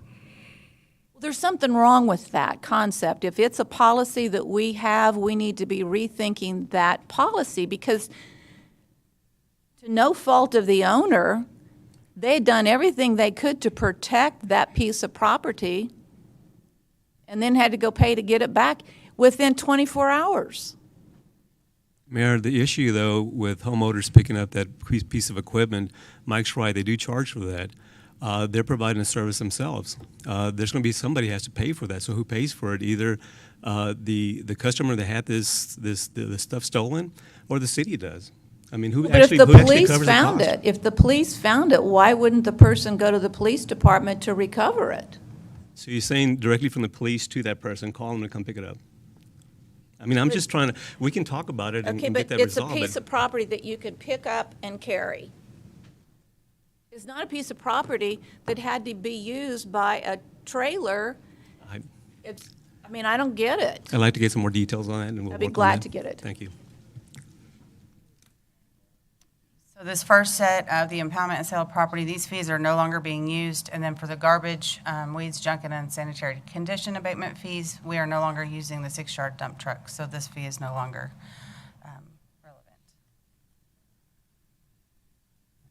For Parks and Recreation, these are some programs that have been disbanded, and so we no longer have a need to have these fees in our fee schedule. For baseball, kickball, softball, and volleyball. Why are those programs being disbanded? I thought we still had baseball, youth leagues, et cetera. I'm not sure we understood that we no longer had youth leagues. Good morning. My name is John Henry Perez, Assistant Recreation Manager, filling in for Brent Casey's not in. So the reason we're getting rid of these programs were started for select teams that came in. So Little League is still going on. They still offer these programs. So we tried this about 5 years ago, it happened for a year, and ever since then, we haven't had these programs take part. Kickball, again, that was a new program we started. It took off for about a year or so, and recently, just with everything going on, you know, these programs are offered. They haven't made in the last 3 to 4 years. Is that because of COVID or just It's a little, nobody a little bit interested? probably COVID, and also a little bit of, you know, just a lot of things going on. You know, kids playing other sports, traveling, different things going on. I mean, we can only pull so many from the community to play in our programs with everything going on. You know, you got volleyball, basketball, baseball. Trends swing as well as to Correct. what's a popular item at the time. So Correct. So kickball may have been popular, like pickleball or whatever, and then it swings to something We have a else. pickleball team now? Yeah. Well, there's a big 'Cause pickleball it's popular. group. Yes, Yeah. it is. It Very is. big. One of the growing sports in America. And also, going back, like I said, Little League is still offering baseball. So the kids are still playing baseball. And the softball, SACFA, the local organization, still offers the girls fast pitch organization. And the volleyball tournament, that's just a fee for a tournament. Now, we do have fees for a team, for entry fees for the stuff like that. So we're just trying to clean up some of the language.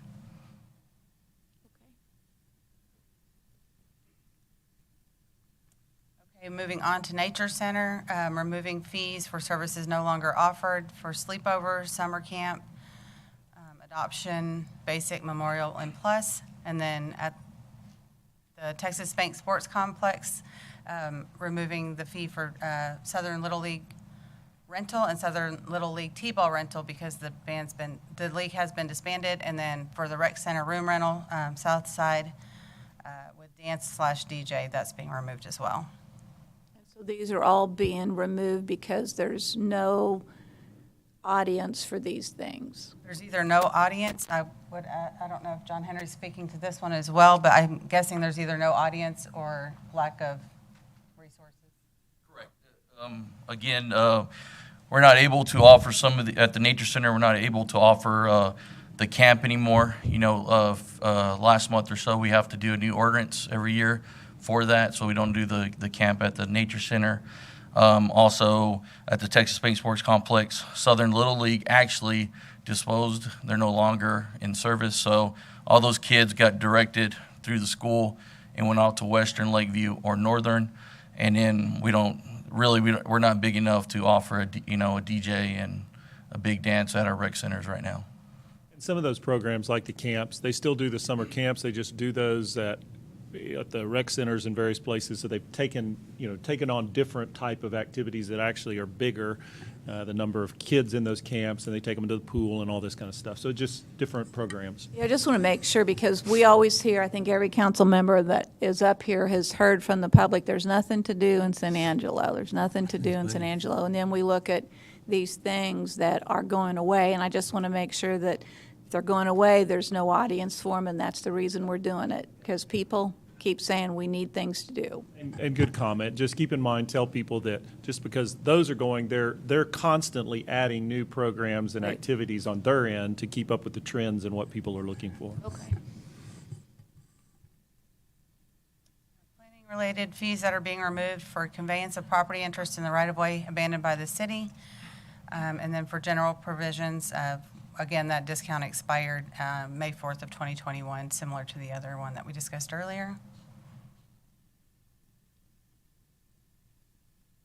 And now we'll move into the fee increases for permits and inspections.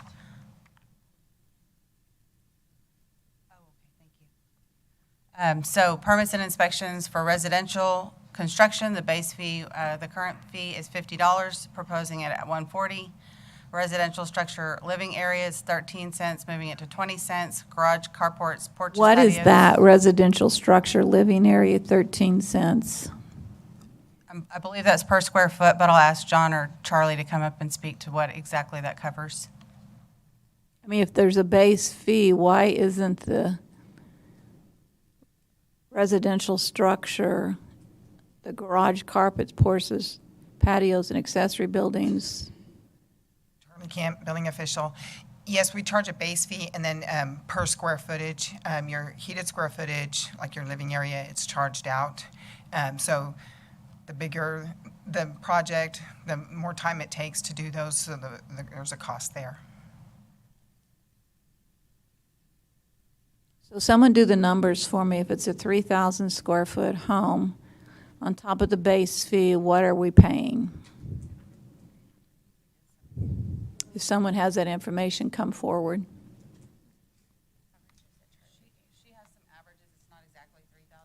We've got someone from the audience who might have some information. Okay.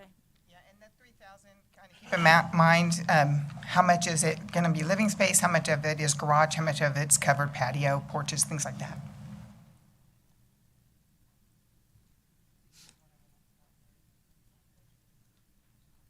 Rocky, do you have another copy for the record?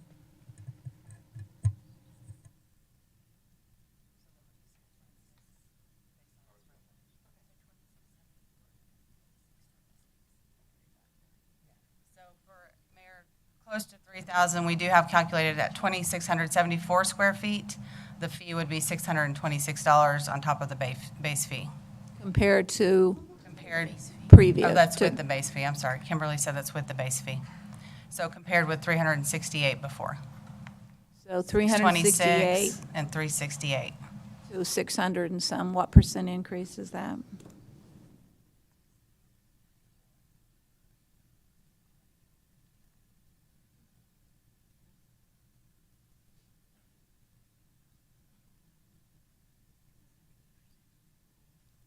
That's a 70% fee increase, and it's moving to 70% fee increase. It would seem aggressive.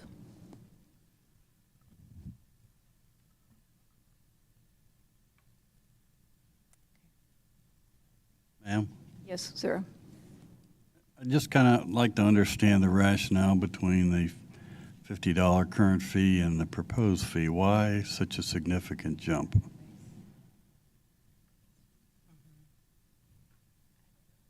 Well, and as well as those other statistics, current fee plus proposed, so your total is overall a 70% increase, so that's significant. The question should be, where should the amount be in the future? And a 70% increase may look like a lot right now, but in the future, that amount should be higher than that. We start looking at percentages from that perspective. It may seem like 70%, but we may be way off the number where we need to be in the future. So that needs to be considered as well. And that's a good question. I think, if anything, we do have staff to answer that question. There's a fee, a cost for providing a service, and right now we're not meeting that cost. So we're having a supplement from the general fund to cover these costs. So we want to get to the cost as soon as possible, Mayor, but we want to phase it in. I do agree that it has to be probably over a few years, and we'll discuss how council wants to handle that. But I think we have to look at the overall cost of providing that service. The question mark is relative to cost of that service versus what ends up making a home unaffordable, because the number one source of revenue for the city happens to be property tax dollars. So when we start putting additional costs on top of the cost of building, we start to price out homes. And if we're not selling homes, our property tax dollars become a challenge, and we know we need the property tax dollars as a city. So what we have to do is to balance the increases relative to how we reduce our overhead and reduce our cost of operation to incorporate some of that into this fee schedule. Well, our concern, of course, is just to make sure that we have that cost provided by the user, right? We don't want to continue supplementing from the general fund. I do understand if we're being called to be as efficient as possible, and we do call staff to do that. But again, on our end, the general fund can continue subsidizing the fees. I mean, these fees should meet the actual cost of service at some point in the future, and it hasn't for such a long time. For years now. Okay, so we had a 70% increase in the overall cost of operation of the planning department? No, we were already far behind, Mayor. So this is an adjustment to get us closer to where we should be, actually. So, I mean, we're still not charging at the amount that we should be charging, actually. So Lucy? Daniel, you said that it was coming out of the general fund. How much money has come out of the general fund every year since 2020 and on? We'd have to take a look at that number, but we can provide that because anytime that we fall short on a fee, it has to be covered somehow. You know, so it's just a discounting to the user. The city council would have to take a look at it. I'm not even sure if it's legal for the city to be discounting based on the fact that we do get a benefit, right? Absolutely, I agree with the mayor that the more houses go up, the more work that's done, there's a benefit to our economy. But we do have to make sure that we consider: can we discount fees and not charge at the amount that it should be at? I'm not sure. I mean, that's something that city council will have to take a look at and say, hey, do we really want to discount or do we want to charge at the cost of providing that fee? I think there's a conversation to be had at what percent growth do we have in increasing these fees? And if it's not legal, why have we been doing it? I'm assuming what we've been doing is legal, so I can't imagine this is a legal versus non-legal conversation. It's about whether we think these fees are reasonable or not reasonable based off of the percent increase in the fees. That's the challenge. And the question mark is from 0 to 70% or from whatever to 70% would seem to be quite aggressive. We're not saying that we don't need to increase the fees. It's relative to how fast and the time frame it takes to do it. But the problem is that every year, at the rate we're doing it, our overhead, the cost of running the planning department, the permits and inspections continues to grow.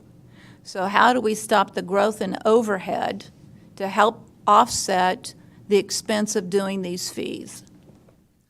We understand that, Mayor. Efficiency is key for anything that we do at this point. But again, even with efficiencies, we do want to make sure that we are charging a fee for the service that's being provided. And I get where you're coming from, I really do. But I want to make sure that on our end, we get to the point where we're not having to subsidize that out of the general fund. I just think a 70% increase is aggressive. Make that comment. I do have an answer for you, Lucy. The general fund is currently subsidizing $1.5 million of a $2.5 million budget annually. Well, and I'd like to address the legal question that was raised by Daniel. I haven't done legal research on it for this particular meeting, but generally, when you're looking at fees and charges, if you do them too high, then it's considered an illegal tax. There is the risk that we are giving essentially a gift to whomever, whatever private citizen is receiving that, if we're setting these fees so low that it no longer meets the public purpose, meaning that we're no longer able to function effectively for the benefit of some private citizens. So it is a legal determination on whether or not there's a public purpose. It would be a judicial determination. They do give a lot of deference, the courts do, to the findings of counsel. But I think that the more out of whack things get, the more likely it is there could be a problem in that regard. So the question mark is, at what level do we increase annually? And again, I go back and say, we understand within all the things that are going on. In fact, costs have gone up. The question mark is 70% the correct percentage? And that's the challenge here. It's not about whether the fees have to exist. Obviously, they do. The question mark is, at what rate do we increase them? And I repeat, a 70% increase is very aggressive. Mayor, may I propose something? So I think in order for us to use a phase-in approach, we need to know what the actual total fee really would be, and then kind of know that we're going to phase it in over a 3, 4, or 5 year period to get to that point. So what would be the amount that we'd go up this year? Instead of talking about 70% or whatever numbers we're talking about right now, we need to know the end game. What is the number we need to get to, and then phase it in over a certain number of years. And I don't disagree with that. Mm-hmm. The question mark is how you get to that end game, because as we know, every year there's a percent increase. And the question mark is, as we increase it, at what level do we do? Because the needle keeps moving to the right. It's not like you're setting a base number of operating expense and overhead today that won't increase. So is the fee going to increase at the same rate that the overhead increases? And what becomes the reasonable balance between today's fee next year's fee, and what we would hope is that the cost of building due to commodities would stabilize enough that these fees don't add insult to the already increased cost of building a home. The way you do that, Mayor, is by reviewing cost of service, full cost of service on an annual basis, and adjusting the phased approach to make sure that we meet that the total cost of service. I mean, it'd have to something that had to be reviewed on an annual basis. Mayor? Yes. Tina, has finance received guidance or direction from council that essentially guided your actions in fee review? Did we pass something previously that said, this is what we're going to do on fee review and finance shall act accordingly? Yes, we passed an ordinance that said that. That's what the first slide In showed and 2019. reflected. The question mark is, when we passed that, when we created that strategy, that idea of getting to 100%, many things happened in our economy. And so where that seemed realistic in 2019, multiple things have happened, from high inflation to commodity costs to supply and demand. And so our direction in 2019 needs to be reviewed because of all of the things that have happened. Interest rates have now gone up. There are so many issues that have contributed to the cost of building a home today. And we know that just the fact of interest rates is its own hiccup to selling houses today. I just want to be realistic, and I am saying again, a 70% increase would seem to be too aggressive. Tina? Yes, sir. For my benefit, repeat the two numbers you gave, the total cost and what we are subsidizing. Repeat Oh, those. those numbers? The Yes. 1.5 million, the 2.5, whatever they were. Repeat The those for me, please. Planning and Development Services budget is about $2.5 million this year for expenditures, and their revenue budget is about $1 million, so we're subsidizing $1.5 million. Maybe we need to see, to Daniel's point and also the mayor's point, the relationship, that may not be the right way to say it. Where again, this may be repetition, what's already been said. I would like to see what, if we were charging what we should be today, what would that number be? And then I would also like to see what the shortfall is today based on what we are charging. That's not the 2 million and the 1.5, is it? You said planning department was 2.5 and the other was 1. That's not the shortfall of the fees, though, is it? That's a grand. In order Right, for. because we get a report from you all that shows the fees we've collected. And having reviewed that document, which I don't have with me today, it doesn't appear, based off the fees we've collected, that we have that shortfall. That's why I'm confused.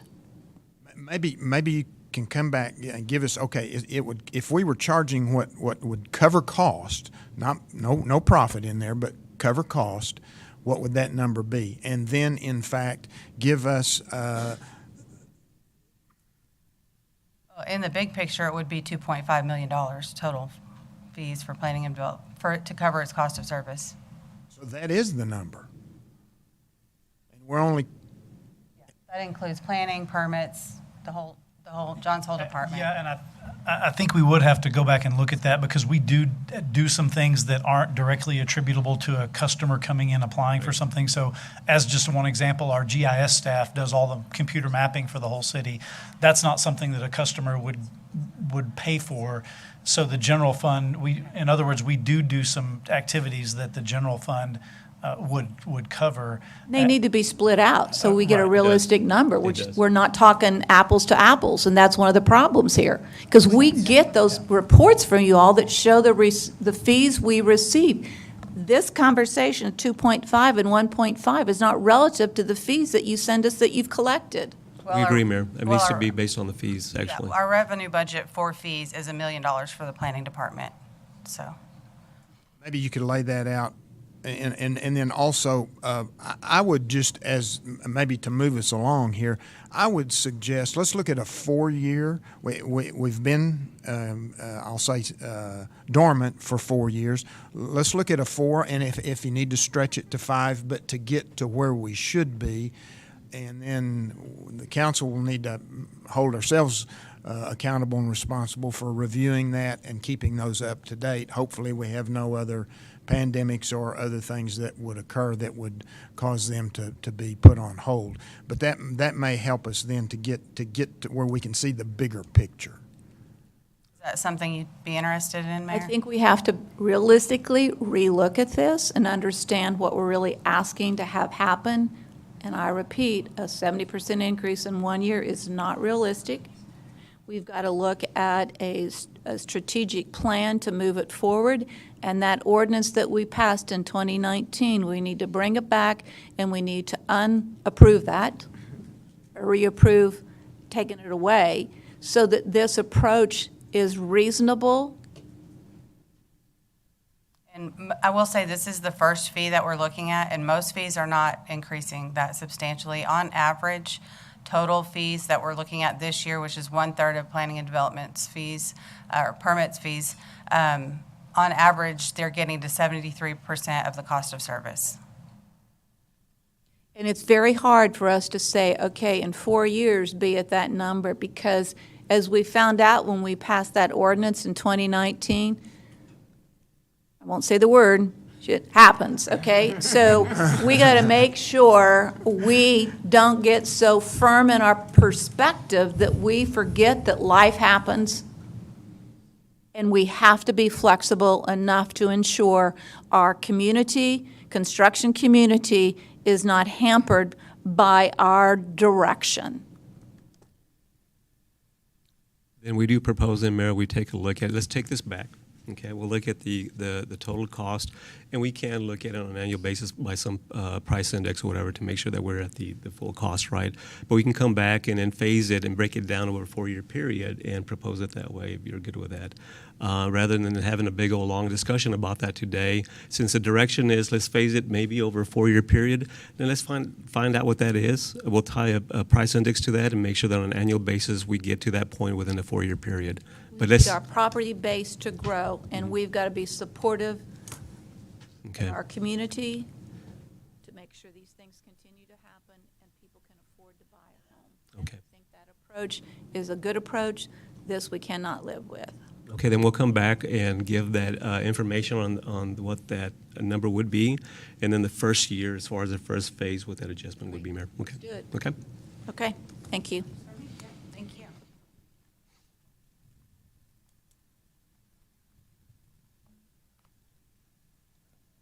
Do we want to go through the rest, or just?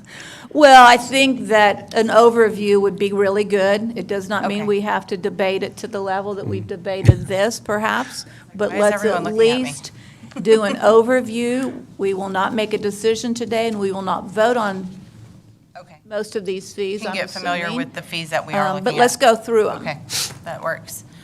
So again, under permits, other construction permits fees would be a base fee of $125 with an additional $1,000 or fraction of $7. And I would have to get John to come explain what that means to you, or Yes. Charlie. So meaning if you have more square footage versus less square footage, and what's the base square footage you're talking about? This is actually for commercial use, so we base all of the permit fee on the Talking to valuation of. Would you talk in the microphone, please? Yes, Thanks, ma'am. Charlie. That's the commercial fees, so it's based on the cost or the value of the construction. So it's, the base fee as of today is $100, and then it's $5 for every 1,000 or fraction thereof, again, off of the value. The next one is for change of occupancy for no alterations, minor alterations, or multiple inspections. This one, I would say, has a lot of conversation that should happen. So, if somebody buys my house, they're going to have a new permit of occupancy that's going to cost them $200. No, ma'am. If it's going to stay a house, it's only if they're going to change the use. So say they're going to buy your house and convert it into a store, a retail store, then it would require a change of occupancy. But residential to residential or mercantile to mercantile does not require a change of occupancy.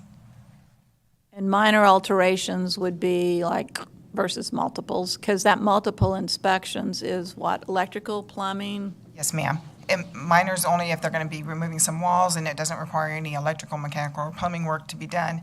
The major or multiple inspections, then it requires additional inspectors and then additional permits, yes. We'll continue to review those.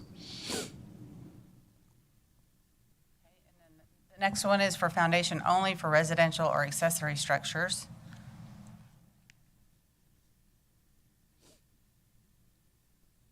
Pretty aggressive, I think. Keep going. Next is demolition fees for commercial, residential, or accessory structure. If a building is considered not livable and is in such damage that it has to be torn down, is that part of one of these fees? If the city has to come in and it has to go to the construction board, that's a little bit different. But yes, ma'am, if it's where the owner is moving forward and taking responsibility of that and wanting to demo their residence, yes. Tina, Go ahead. did you say, I just wanted to clarify for me, the proposed fee that we see on all of these still does not cover the entire cost of service? Is that On most of them, yes. There's, I think, one or two that was 100%, but on average, we're getting to 73% of the cost of service Okay, with thank all you. of these fees. Okay, thank you. So next is the approach curb cut for residential, commercial, and in-state right-of-way. In-state right-of-way from 5 to 30, what are we talking about? If your approach is off of a state right Highway. away, it has to go to TxDOT and so we have to send it over to them for their review. And there's additional communication between TxDOT and our division or our department. We issue the permit and then go from there on issuing the permit. But there's extra steps that are involved in regards to that. Swimming pool inspections for commercial, residential above ground, and residential in ground.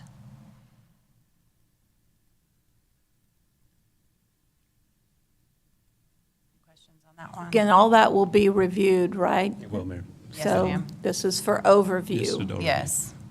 Temporary occupancy permits for residential and commercial. So what happens on these, because the planning commission has seen tremendous amount of STRs over the past 6 months. Is this part of that? That would go back to the residential change of occupancy. So not the temporary. Temporary occupancy is typically they want to start maybe doing a soft opening where they're not ready to do a complete opening, but they're almost there. There may be like one or two things that they want to do. You typically see this in commercial. Residential is very rare.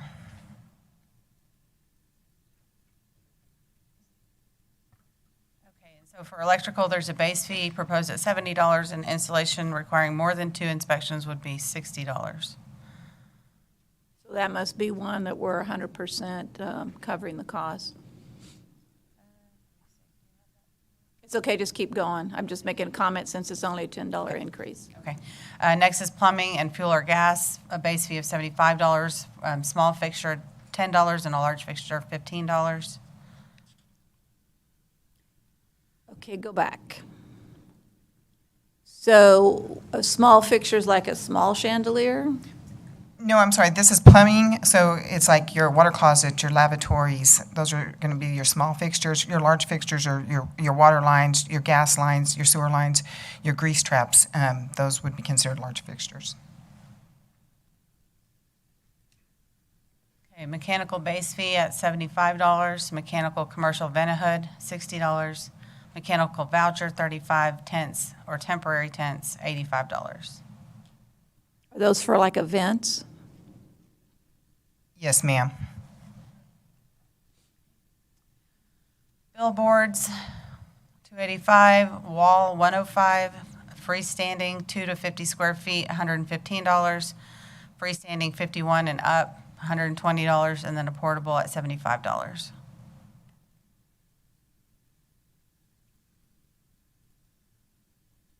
General fees, an hourly rate in excess of 2 hours would be $60, and an inspection convenience fee would be $60. Non-digital submissions, this I think is going back to what John was talking about earlier, where there's incentive to do your submissions online. Is that what this one is? So if Yes. you don't do it online, what's the fee?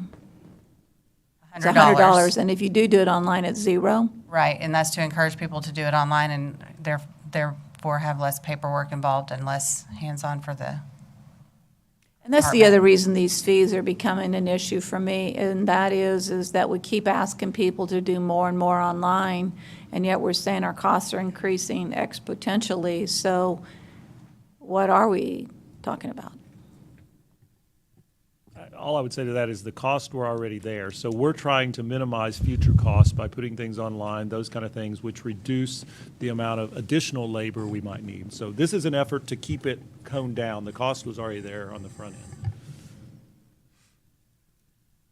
Business-related fees under code compliance. Limousine permit renewal would be $20. Abatement for a 12-yard dump truck would be $650. And mowing services would be $175. That's pretty aggressive.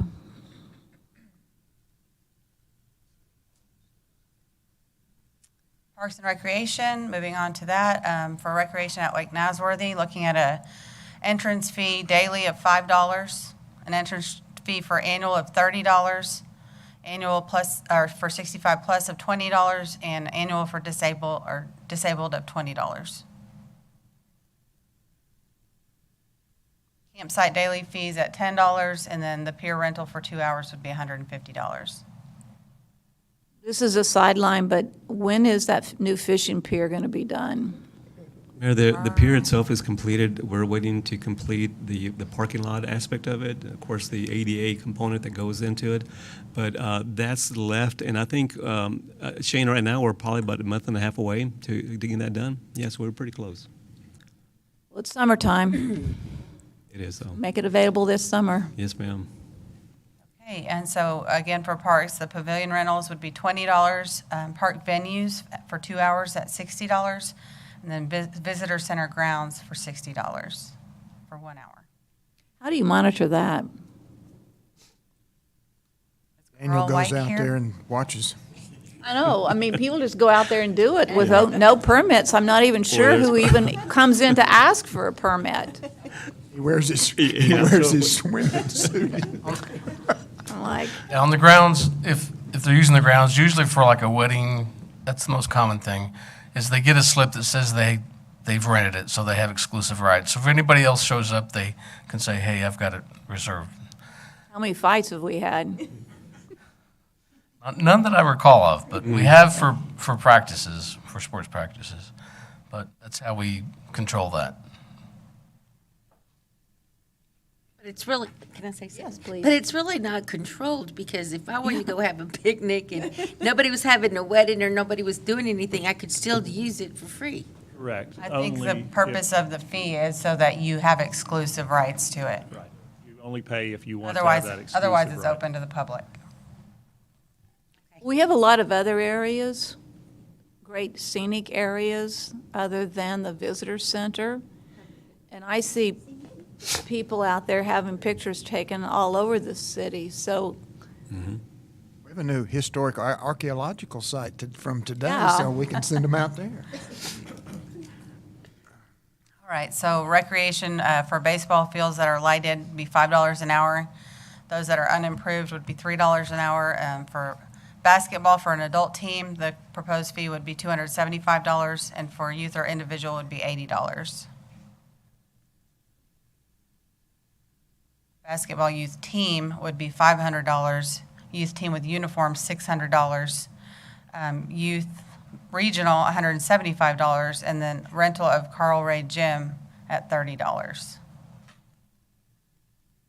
Flag football youth proposing $80. Flag football youth early reg $65, late reg, $100, and preseason flag football for youth would be $175. So when we're doing this analysis, let's make sure in the analysis we do, quote, recreation over here in one category, construction over here, so we don't separate it as, we don't look at it as one great big fee Okay. schedule, but recreation should be separated from construction.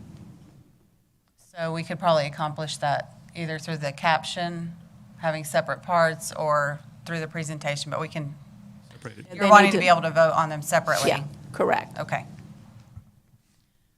Okay, so for Carl Ray, activity room rental would be $30. Softball for adults would be $350. Softball resale would be $7, $40, or $75. And volleyball for a youth team would be $325. Volleyball youth team with jerseys, $380. Volleyball adult at $225. And then the restroom trailer rental would be $575 daily. For youth summer camp, registration would be $50. Weekly fee would be $75. The holding fee would be $25, and then for track would be $90. Because generally what it looks like is obviously the fee increases on the recreational aspect of this presentation are minor compared to the fees for construction permits relative to construction. So these don't seem, the increases here don't seem to be an insult so much. For the Nature Center, birthday parties would be proposed at $100. Each additional person would be $5. For admission for 4 to 12-year-olds would be $3, and for over 12 or for 13 plus would be $5. And for an off-site tour would be $125. On-site tour would be $80. Each additional person would be $2, and a family pass would be $60. The sports complex for field rental with no lights would be $85 a day or $15 an hour. For a lighted field would be $100 a day or $30 an hour. Association field rental for the season would be $600. Okay, now we're moving on to planning. Planning miscellaneous. The design and historic review admin fee would be $120. Administrative amendment would be $80. A surcharge for non-digital, like we talked about earlier, would be $120. And a site plan review resubmission would be $280. So there's currently no fee for non-digital surcharge, and there's no fee for resubmission. So we go from 0 to 280 and 0 to 120. That's correct, and I will point out that the top two fees we did reduce. Didn't want to gloss over that, but yes, the non-digital, I think we talked about that, is not currently a fee. The resubmission, we don't have a resubmission fee, but what we looked at doing was we can keep the site plan fee itself lower by charging for each additional, because if an applicant has everything in order, they submit a site plan, it's all good, they just pay the one fee. If we give them the list of things they need to change, they resubmit it, and it hasn't made all those changes, we have to send it out to multiple departments for review again. Takes another week or two for the applicant waiting on those comments, more staff time. They would pay for each of those resubmissions, again, with the idea of keeping the cost down for those folks who basically get everything right the first time. The question mark is, or the comment I'm going to make is, sounds great, unless we forget to give them the entire list of things that need to be addressed. And many people have had to come back 2 or 3 times because the first time they're told to do 1, 2, and 3, and then they come back and they'll, oh, we forgot to tell you about 4, 5, and 6. So as long as we're efficient on the front end and detail absolutely everything that that person has to do, this makes some sense, but we cannot add to it after the first review and decide, oh, we forgot to tell you that. Oh, we didn't catch that. Then they should not be expected to pay for things that we didn't designate as issues. Absolutely, and that's a pretty rare occurrence, but if we do have a situation like that, if they've addressed all of our comments and we find something else, we absolutely would not charge for having them to resubmit something that was something we missed. But again, that's a pretty rare instance. The examples that I can think of are when, one in particular I can think of, they had to move their building and shift their parking. And so we never told them that they had to move the dumpster. Well, they didn't have to move the dumpster on the first version of the plan, but because of the way the building and parking moved, now the dumpster was in the fire lane. That applicant complained that that was a new comment. Well, it was only new because of the other changes that had to happen on the site. Because we requested those other changes? No, that was something that they had changed in that particular example.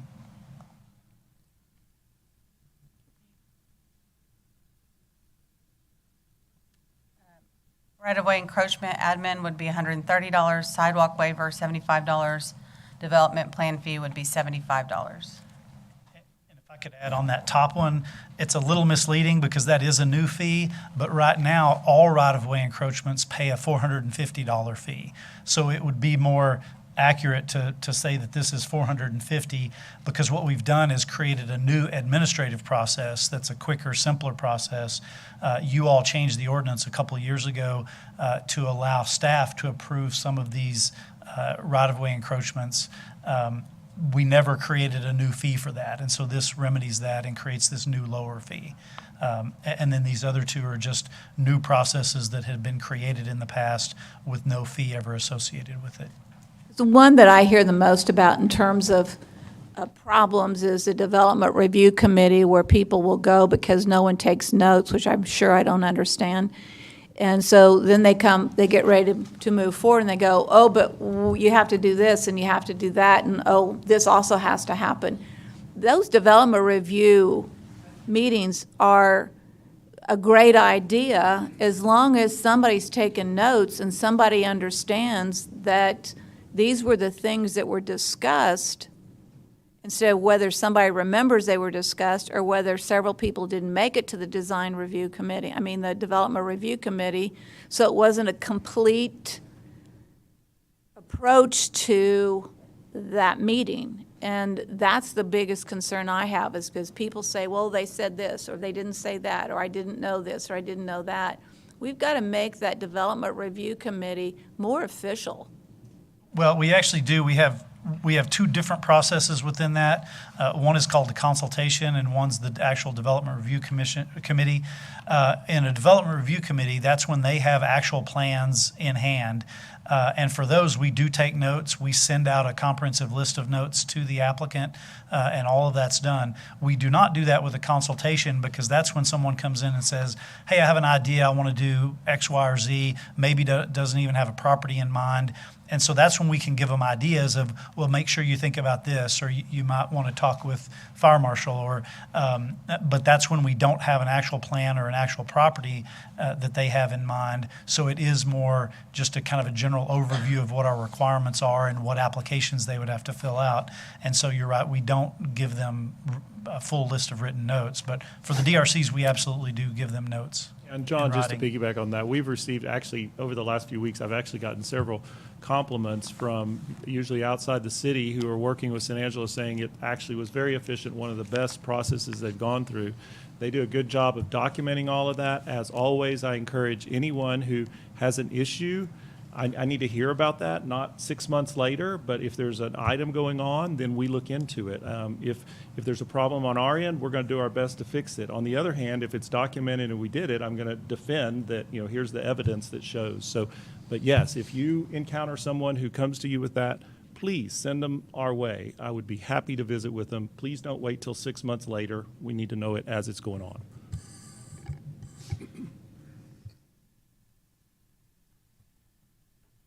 So the next fee is for fire department for ambulance standby services. That's currently $400. The proposed fee would be $500, and for additional hours would be $125 per hour. The base would be a 4-hour minimum. For cemetery, the fees are concrete box going up to $795, concrete vault at $895, opening and closing for an infant would be $500. Outside container setting would be $200. Burial opening and closing would be $700. Lot transfer, $150.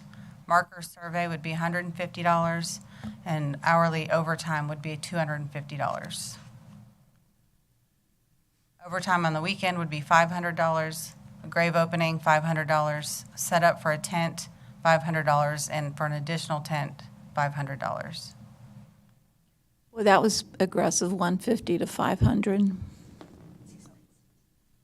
Yeah, it's, you don't want to I'm going the wrong die. way. Till we fix the fees. I'm guessing that's because it's just as much work to put up a second tent as it was for the first tent. It probably is. Jeremy, is that correct? It is correct. Okay. And these have been reviewed with the Fairmont Cemetery Board.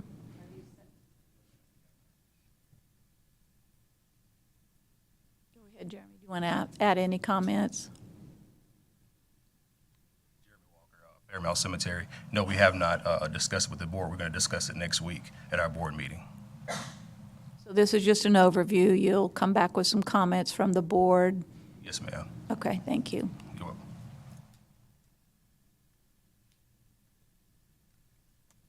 Okay, moving on to civic events for El Paseo. Electrical hookup proposed at $50, for the grounds at $100, and a base rate of $200. Facility fees for ticketed events, $5 and under, would move to $1. Farmers Market base rate would be $125. Foster Coliseum non-ticketed would be $2,000, and ticketed would be $2,500. Foster Coliseum non-commercial, non-ticketed would be $1,750. What would be that event? Sit here.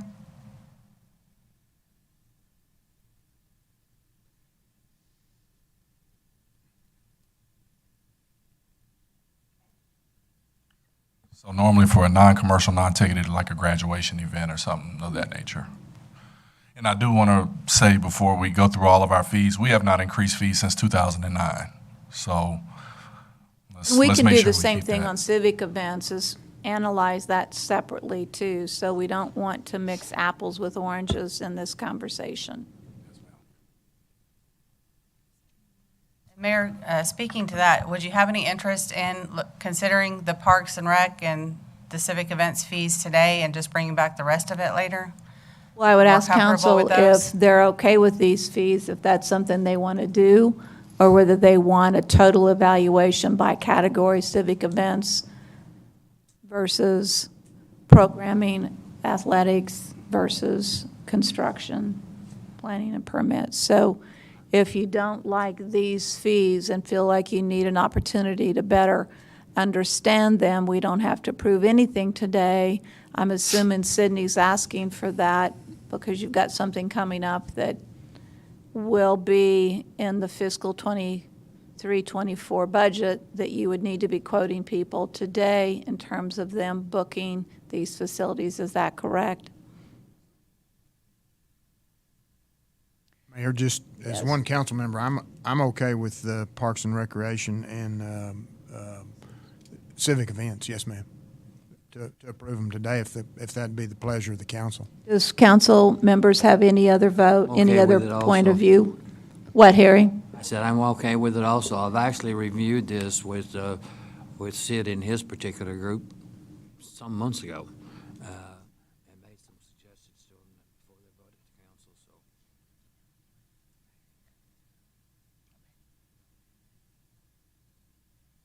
So What's the comment?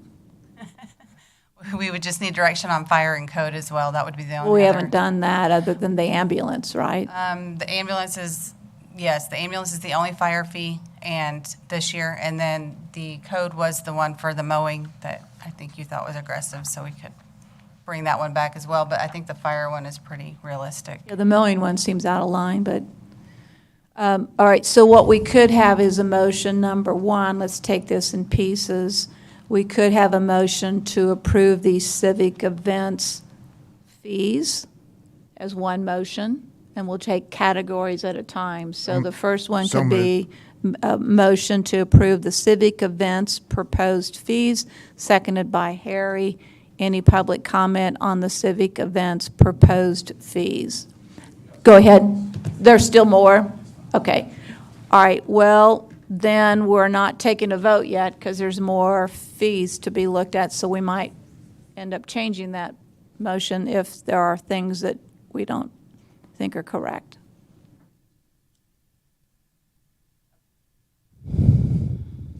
Okay. So continue, because Sydney said there's more. Yes, ma'am. McNeese Convention Center for ticket events would be $3,000. For a convention would be $2,750, and then the base rate would be $2,500. A kitchen fee of $200. So my question, Sydney, is the following, is obviously it's important to keep this facility booked with lots of events. Do these proposed fees put us out of the market for the use of this building compared to other facilities, private facilities that exist in this market? No, ma'am. So we did a study actually with some comparable cities as well. Not we did. cities, I mean within our city, meaning if somebody has privately a building that they lease out for events. No, ma'am. We've also did those two as well in city as well, and we've compared to other venues that would do, that would be comparable to the convention center as well, and we're still in the same. We're in good market. Because I hear people comment that it's too expensive to book the McNeese for events, so I want to make sure we haven't put ourselves out of the market with these fees. No, ma'am. So you're going to continue to book it Yes, ma'am. fully? Yes, ma'am. And we every weekend? Yes, ma'am. No pressure, man. Just, yeah, These fees are too, so we're in line, okay? Mayor, I can attest to, we had a high school class reunion, and one of the things I checked on was different venues. The city was by far the least expensive of other private venues in town. So that's been within the last 9 months. Okay, so that's important to know. All right. Continue. Okay, so again, with McNeese, the ballroom base fee would be $2,000. Ballroom ticketed would be $2,150. A convention would be $2,000, and then 1/3 of the ballroom would be $750. Ballroom 2/3 at $1,500. The north meeting room at $850. North 1/3 would be $300, and 2/3 of the north would be $500. So those percent increases maintain the same percent increase on each of those categories?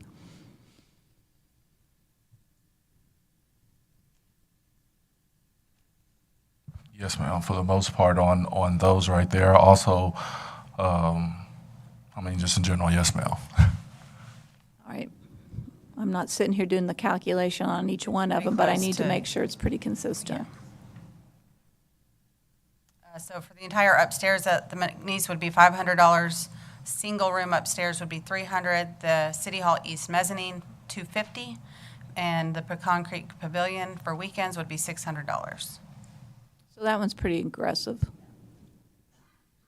Just stand there for a while. Yeah, So for Pecan Creek Pavilion, we could probably book that venue twice over because we're always getting calls to do any bookings at the Pecan Creek Pavilion. That's something that us as a staff have discussed in the future, maybe looking into building another pavilion on that property as well and doing something because graduation time, summertime, fall time, that Pecan Creek Pavilion stays booked. Okay, good to know. Pecan Creek weekdays would be $400. The River Stage base fee would be $1,000. River Stage ticketed, $2,000. And additional staffing needs would be $20. So additional staffing you can get for $5 more? stay there. Yes, that's a per hour as well. Yes. 4 hour minimum. Yeah. Mayor, it looks like that's all I have for you today. All right, so with the final review of these civic events numbers, we are going to stay with the motion to approve the civic events new proposed fee schedule. The motion was made by Tommy, it was seconded by Harry. We will open up the conversation for people in the audience who would like to make public comment. With no public comment being offered, then we'll take a vote. Those in favor of the new proposed fees for civic events, say aye. Aye. That motion passes 6-0. then do we want a separate motion for the ambulance? And so just the ambulance alone. So may I have a motion for the proposed increased fee for the ambulance services? So moved. So moved and seconded by the Second. same two people. I got it down already. So, public comment? Seeing none, hearing none, we'll take a vote. All those in favor say aye. Aye.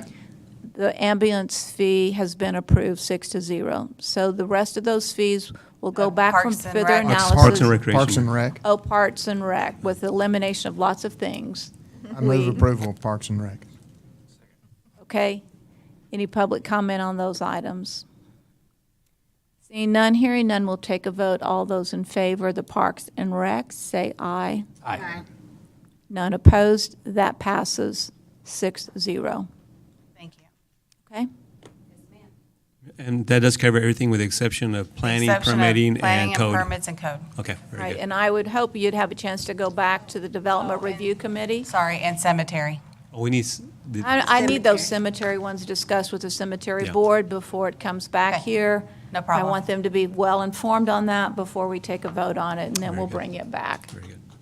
And then I want to make sure that we have an opportunity to meet with the Development Review Committee on the proposed fee schedules, so they're well-versed before it comes back to council. All right, with that, we will move on to the next item on the agenda, and that is item E, first reading and public hearing of an ordinance amending the budget for the fiscal year beginning October 1, 2022, and ending September 30th, 2023 for capital projects and an additional full-time planning position. Tina, Yes, you're ma'am. on. So because our FTE count is adopted in the budget ordinance, we have to bring this back to you anytime we want to try to add an additional FTE. John has a proposal for his department whereby he would convert one position into two lower-level positions, and that one position would almost cover the entire cost of the two lower-level positions. It would cost an additional like $7,600 in next fiscal year's budget to do this. But for the current year, you're seeing no revenue or expense associated with it because we can probably find savings within the department to cover the cost for the remainder of this year if he does fill those positions. So the issue is whether you can find that person or those two persons, right? Because the biggest challenge is finding people to fill the positions that are open in the planning department. So, That's right, and that's one of the reasons we're proposing this, is that the current vacant position is a high-level planner position, and what we're proposing is two planning technicians, which have lower requirements for that, and so. and higher efficiency. Yeah, I believe so, and we'll be able to spread the Wealth. activities Yeah. and have the actual professional planners do the higher level work.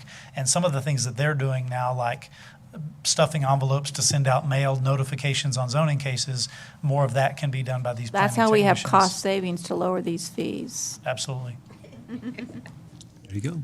Okay, with that, keep going. Yes, ma'am. This budget amendment is just to budget for the CO proceeds of $13,415,000.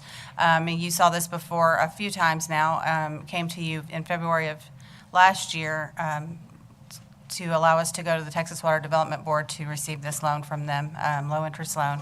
And so this is just now issuing for those proceeds. And we're well aware of this, so there shouldn't be an issue there. That is all I have for those. So do we need an approval on that? Yes, ma'am. Okay, so may I have a motion? Tommy's going to make that one. Lucy, you're going to get the second on that one because I missed you on the other one. And any public comment?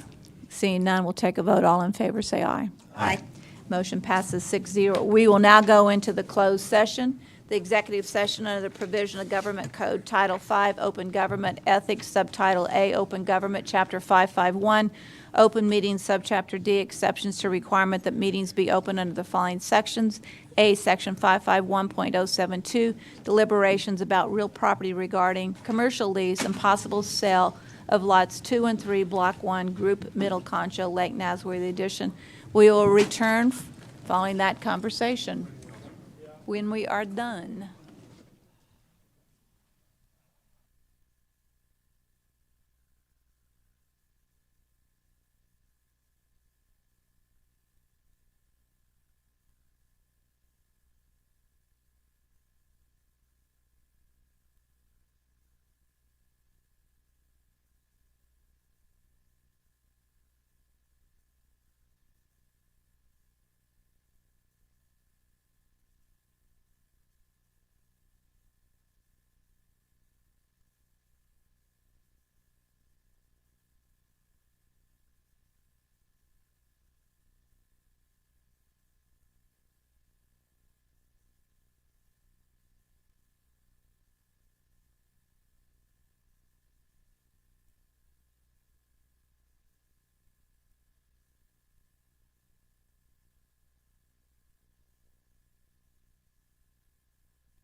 Well, we go back and forth, but I want to say.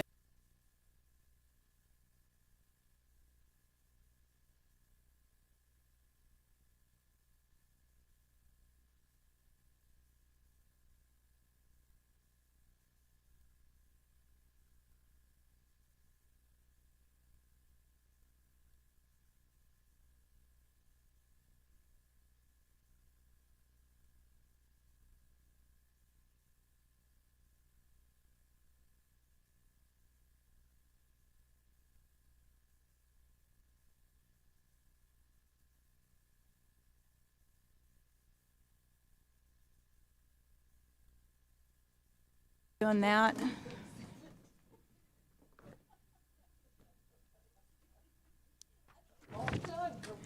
Okay, we'll call this meeting back to order at 11:55 a.m. There's no announcements from our closed session, so we will move into approving board nominations, of which there is one for the Zoning Board of Adjustment, Mimi Clark, SMD 4, to a first term ending January 2025. May I have a motion for approval? Hey, Mayor? Yes. You've got also the Concho River Water No, Master. sir, we don't. We do not? Do not. Okay. Yeah. Well, I move to approve on the motion. Okay. For zoning. May I have a second? Second. Second by Tommy. Any public comment? With none, we'll take a vote. All those in favor of, Mimi, you want to make any comments? Mimi? Okay. All right. All right. All right. We'll take a vote. All those in favor say aye. Aye. Motion passes 6-0. May I have now a motion for adjournment? I'll move. Second. Any public comment? If not, we'll take a vote. All in favor, say aye. Aye. Motion passes 6-0. Remind everybody, we meet on May 25th for a strategic planning meeting at 26, actually. on the 26th, at 8:30 a.m. Is that in this room or at East Mezzanine? Here. I like to do them here. Okay. With that, we are adjourned. Thank you.